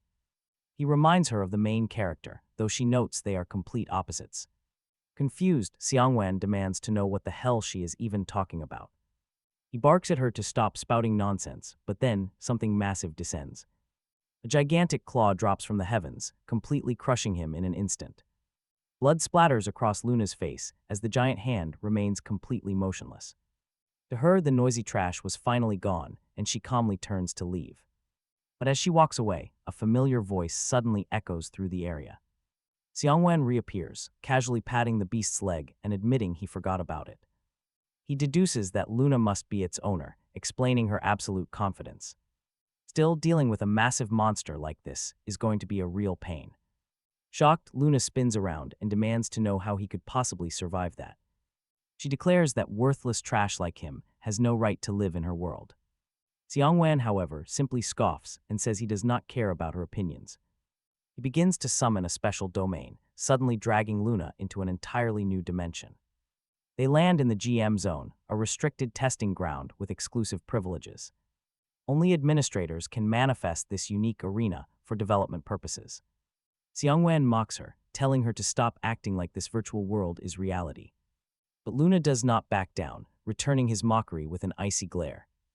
Meanwhile, outside the closed dimension, Jaiwoo and Sarang sprint toward the explosion. Sarang asks if the passive guy caused the blast, which Jaiwoo quickly confirms.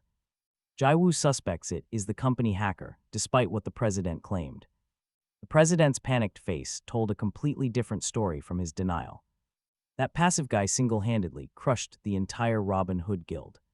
He clearly made an overpowered developer account and is running wild right now. Panicking, Sarang calls out to her friend, asking if they can run any faster. But Jaiwoo admits he did not put a single stat point into agility. Approaching the giant barrier, Sarang asks what this strange space could possibly be. Habik, sitting nearby, explains these are the traces of the hacker's teleportation. He greets them warmly, prompting a confused Jaiwoo to ask what he is doing here. Looking at his mangled arm, Sarang suddenly remembers this is the guy who kidnapped her. Habik weakly explains that he was brutally attacked by that weird, passive boy. He also dragged Luna to the GM zone, leaving Ju wondering who she actually is. Habik hints she talks about him constantly, teasing that Ju has a major crush on her. This clearly annoys Sarang. Habik adds that the girl has straight black hair and a nice body. Ju scoffs, calling her a little cockroach since they barely even know each other. Sarang teases that she sounds exactly like his type, but Ju snaps back instantly. He tells her to get a grip, pointing out she is the only one obsessed with this stuff. Besides, he is not crazy enough to fall for someone who insulted his own parents. He is not interested in her in the slightest, which visibly relieves the worried girl. Habik sighs, asking why any of that even matters right now. Watching silently from a safe distance, Eurus actually finds their bickering pretty cute. Suddenly, Habik coughs up thick blood. Ju asks if he is actually all right. He looks near death. Habik weakly wheezes that he is not okay at all. He begs the hero for help, but Ju wonders why he should even bother. It would be much easier to let him die and split his loot. But Habik warns them that if he dies, the mirror he gave them vanishes forever. Ju immediately grabs his shoulder, telling him to relax because he will heal him. Sarang is totally confused, asking how he expects to heal anyone without potions. Ju tells her it is fine. Now watch, he is about to do something crazy. He begins to channel his energy, activating a very specific class skill. It is the Cleric class heal, a unique ability reserved for master rookies. Slowly, Habik's health bar starts ticking upward, recovering exactly 1 point at a time. Habik groans, asking if this is actually a heal, since it feels like pure torture. Ju mutters that he probably should have put a few more points into his intelligence stat. He then asks about the lost arm, realizing a normal heal won't fix it. While a full health bar erases scars, lost limbs usually require a tavern visit. Habik explains that those harsh rules only apply to players in this world. Monsters like him can only restore their missing limbs after they respawn. Hearing this, Ju offers to end him with a swift blow, quick and painless. Habik panics, begging him to wait before doing anything incredibly stupid. He drops a massive bombshell. He is a unique boss, so death is permanent. Ju is completely stunned. Seriously, who programmed this incredibly broken game anyway? Habik calms him down, explaining that there are only a handful of unique bosses here. It doesn't break the whole system, but for the record, Eurus is one too. The massive dragon nods, confirming why he was so desperate to survive earlier. On top of that, Luna is also categorized as a unique boss. Ju is genuinely shocked, still struggling to believe that little cockroach is actually a boss. Meanwhile, chaos strikes. A massive explosion erupts back in the GM zone. Shengwan charges directly at Luna, screaming at her to go straight to hell. She stands her ground with absolute confidence, practically begging him to strike her down. The collision unleashes a blinding shockwave, but Shengwan immediately swings for a second strike. Another explosion erupts, and Luna warns him that his struggles are entirely useless. Flying high with a furious expression, she loudly declares her true, godly nature. She is the goddess of life, and a mere human could never hope to end her. Of a god, Xingwen just cuts her off, saying he cannot hear a word. Luna is visibly annoyed by this interruption. Xingwen calls her childish. Mocking her for trying to sound cool, he then points out that he has worked at the company for years and knows her skills. Besides, he saw the security footage himself. The entire battle was shared directly with all the higher-ups at the company. That rumor about her being impossible to hit is actually just the goddess of life's secret skill, life creation. Attacks actually do work on her, but she instantly recreates her body the moment she is about to die. With that, Seungwan charges forward with his blade again, unleashing a massive energy wave that strikes Luna head-on. She immediately triggers her secret life creation skill. As she returns to goddess form, Seungwan notes that it is a totally broken ability, the one that got the most complaints. During the early test phase, she also created Uraken with it, using those leftover head fragments she found back in the Urus nest. No wonder she called him her son. Now, Seungwan lunges forward once more, but Luna mutters that he talks too much, slicing him with her scepter. She asks what any of this matters if he cannot actually kill her. Knowing her secret is completely pointless as Seungwan's body flies backward. He gasps that she finally attacked directly. Suddenly, her weapon transforms back into a basic staff, leaving the goddess completely stunned. Seungwan asks what she thought he brought with him. Suddenly, Luna's clothes begin to unravel, forcing her back into the outfit from her player days. She looks utterly terrified. Seungwan mocks her, asking if she even knew how to make such a cute face under that tough exterior. Slicing down with his blade, he declares that defeating her will summon Habiak's true master. With that, he bids farewell to the unique boss goddess. Luna, sometime later, inside a high-end bar, drinks cover the table as Seungwan downs a glass, slamming it down. He groans that drinking after overtime feels absolutely amazing. His loyal subordinate nods, praising his hard work. Mentioning that only the final phase remains, Seungwan quickly denies it, since that coward Habiak never ended up calling his master. Still, the assistant argues that taking Luna down should have worked, but Seungwan quietly admits he failed to take her life. The subordinate is stunned. Seungwan looks down, muttering that it does not matter because there are other paths to find him. His companion admits one thing is still bugging him. He wants to know Habiak's master. Seungwan chuckles, surprised his helper has been working blindly all this time. The young man shrugs, saying he has just followed him since college. Setting his glass aside, Seungwan explains the target is actually a major boss in Kronol Life, the ultimate merchant known as the Disaster of Sloth. His partner gasps, confused that a massive beast could be a simple merchant. Seungwan nods, calling it game freedom. His friend suddenly remembers hearing that Uraken represents the sin of gluttony. Seungwan sighs, asking how he missed the whole 7 disasters setup. The concept of the 7 deadly sins from Catholicism is incredibly famous in gaming. Pride, greed, envy, wrath, lust, gluttony, and sloth rule all. These root sins are deadly. Hearing this, a confused subordinate spoke up. He asked if they were just plagiarizing and being lazy, but Sun snapped. He called the worker a complete idiot before explaining the story bosses. They represent the sins. Urus is pride, Uraken is gluttony, Riot is sloth, and Luna represents lust. The employee panicked, calling that dangerous woman a boss. If a monstrous player like her ran wild, game balance would shatter. But his boss just smiled, explaining that things are never that simple. Just because she is a boss does not mean she is some coded NPC. Could a regular player actually class change into a monster? Sun slammed his glass. He declared that freedom in Kronol Life goes far beyond basic player limits. If a boss can turn merchant, a player can easily become a major villain. Jiu grumbled that it was too complicated and demanded to know who she was. Is she some bizarre hybrid of player and machine? Habuk shook his head. He did not know either, but pointed out that a game master would. That passive guy surely has answers. Our main character just wanted to punch him. Just another reason to hunt him down. Sarang suddenly spoke up with a question. She still could not understand why that passive boy wanted this meeting. Why seek out the disaster of sloth when money is so easy to make? He could have just auctioned the loot. His recent plans made 0 sense.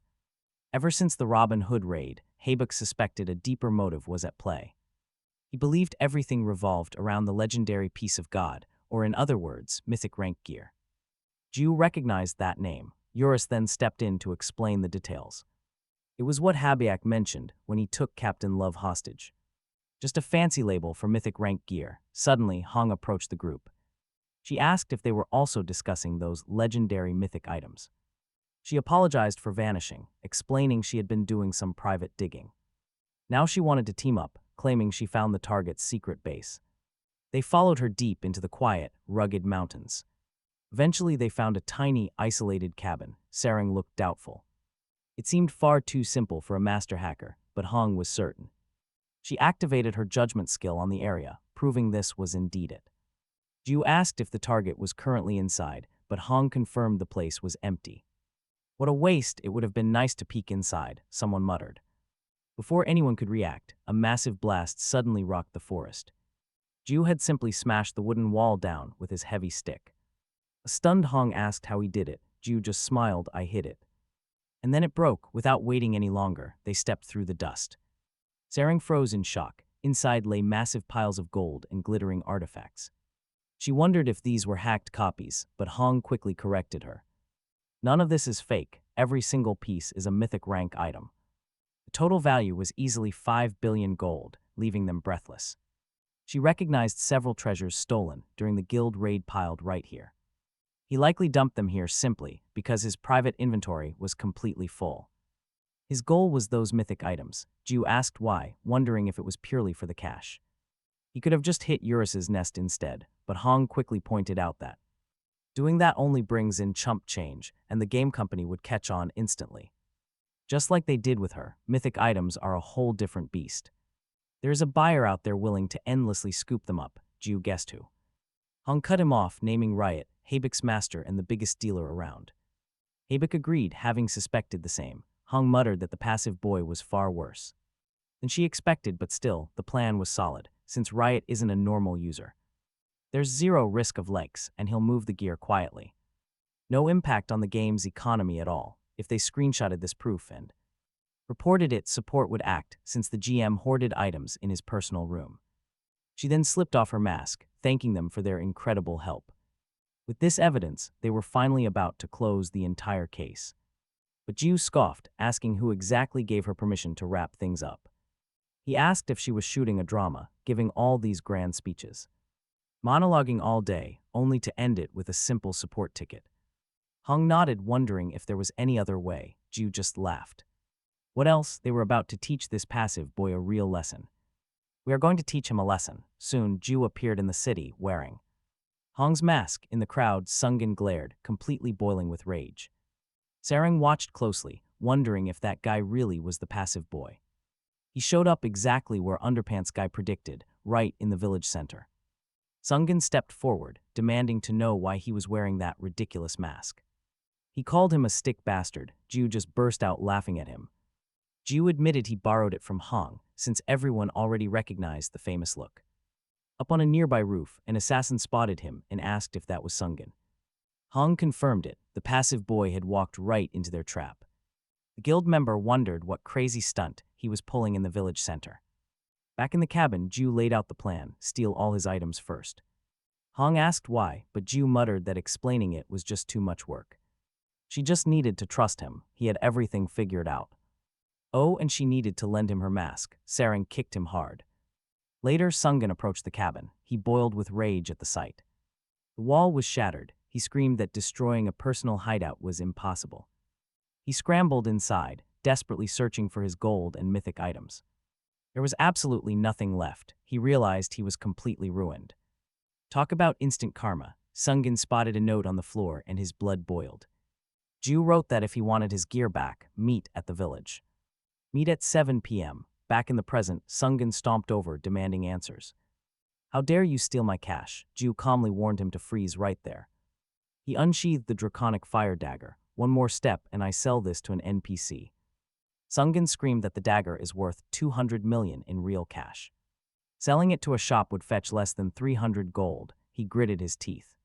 He roared, demanding to know what Ju wanted. Ju shrugged and replied calmly. Nothing at all, but if he had to choose, he wanted Sungin to suffer. Sungwon wanted to figure things out alone. Watching this, Sarang watched closely. The underwear guy looked like a villain. Ju started to mock him. Does that piece of garbage have a problem? What now? Seeing him tremble was great. But suddenly Sungwon vanished. He reappeared right behind the main character. He immediately used teleportation. dragging Ju straight into the administrator zone. In the city, a massive cloud of smoke blocked everyone from seeing. Saren called out for the underwear guy, but realized he had vanished too. Inside the administrator zone, a massive explosion erupted. Ju and Sungwon clashed. Their weapons collided with insane force. The administrator screamed at his opponent. "How dare you mess with me? I will chop you into tiny cubes." Suddenly, Ju took a direct hit. A massive explosion blasted right behind him. He jammed his stick into the ground, sliding back a huge distance. Under the heavy impact, his mask split in half and shattered into pieces. This revealed a deep wound on Ju's face, but he just scoffed. "Calling your own players pigs makes you even worse trash than I thought." His body heals instantly. His healing factor is truly broken. Sungwon yelled back, "Who cares? Pigs like you have forgotten reality. You get so obsessed that you go crazy over mere game data. There is absolutely no reason to treat garbage users like you as human." He clashes his sword against Ju's stick, sparking another catastrophic explosion. Everything is vaporized. Ju simply replies, "You are incredibly cringe. You blame players for nothing. You must be having a midlife crisis." This infuriates him. He vanishes. He is completely gone. Ju braces for an attack from above, but the blow comes from behind. Panic sets in. I cannot see him. Endless slashes strike. Slashes strike from all sides as Sungwon screams at him to pay attention. He rants that all players are identical, never appreciating the hard work of developers. Only insults, absolutely nothing else, he remembers 7 years ago. At the Kronol Life headquarters, he was still just an innocent developer. Before he can finish, Ju suddenly interrupts by smashing his face. He tells him to shut up, completely uncaring about some tragic backstory. He literally yells at Sungwon to stop whining and just fight. The resulting blast is absolutely massive, dwarfing everything we have seen. He heals instantly. His healing factor skill is active. A deep slash lands directly on Ju's chest. This is unbelievable. Ju wonders how he got this, but realizes administrators have special privileges. Suddenly, Sungwon unleashes a hidden strength skill called Spirit of a Titan. A heavy blue energy surges outward, making Ju wonder if it is another secret. Just like the unique healing factor that he managed to unlock. Sungwon slowly rises as the skill grants him the raw strength of a giant. The requirements to activate it are nearly identical to his own healing skill. Gritting his teeth, Sungwon screams in absolute fury while his avatar mirrors him. This overwhelming blue energy floods his body, making Ju question the dramatic display. Seriously, why are the visual effects so flashy compared to his own skill? Finally, the power is fully active, and the massive pressure begins.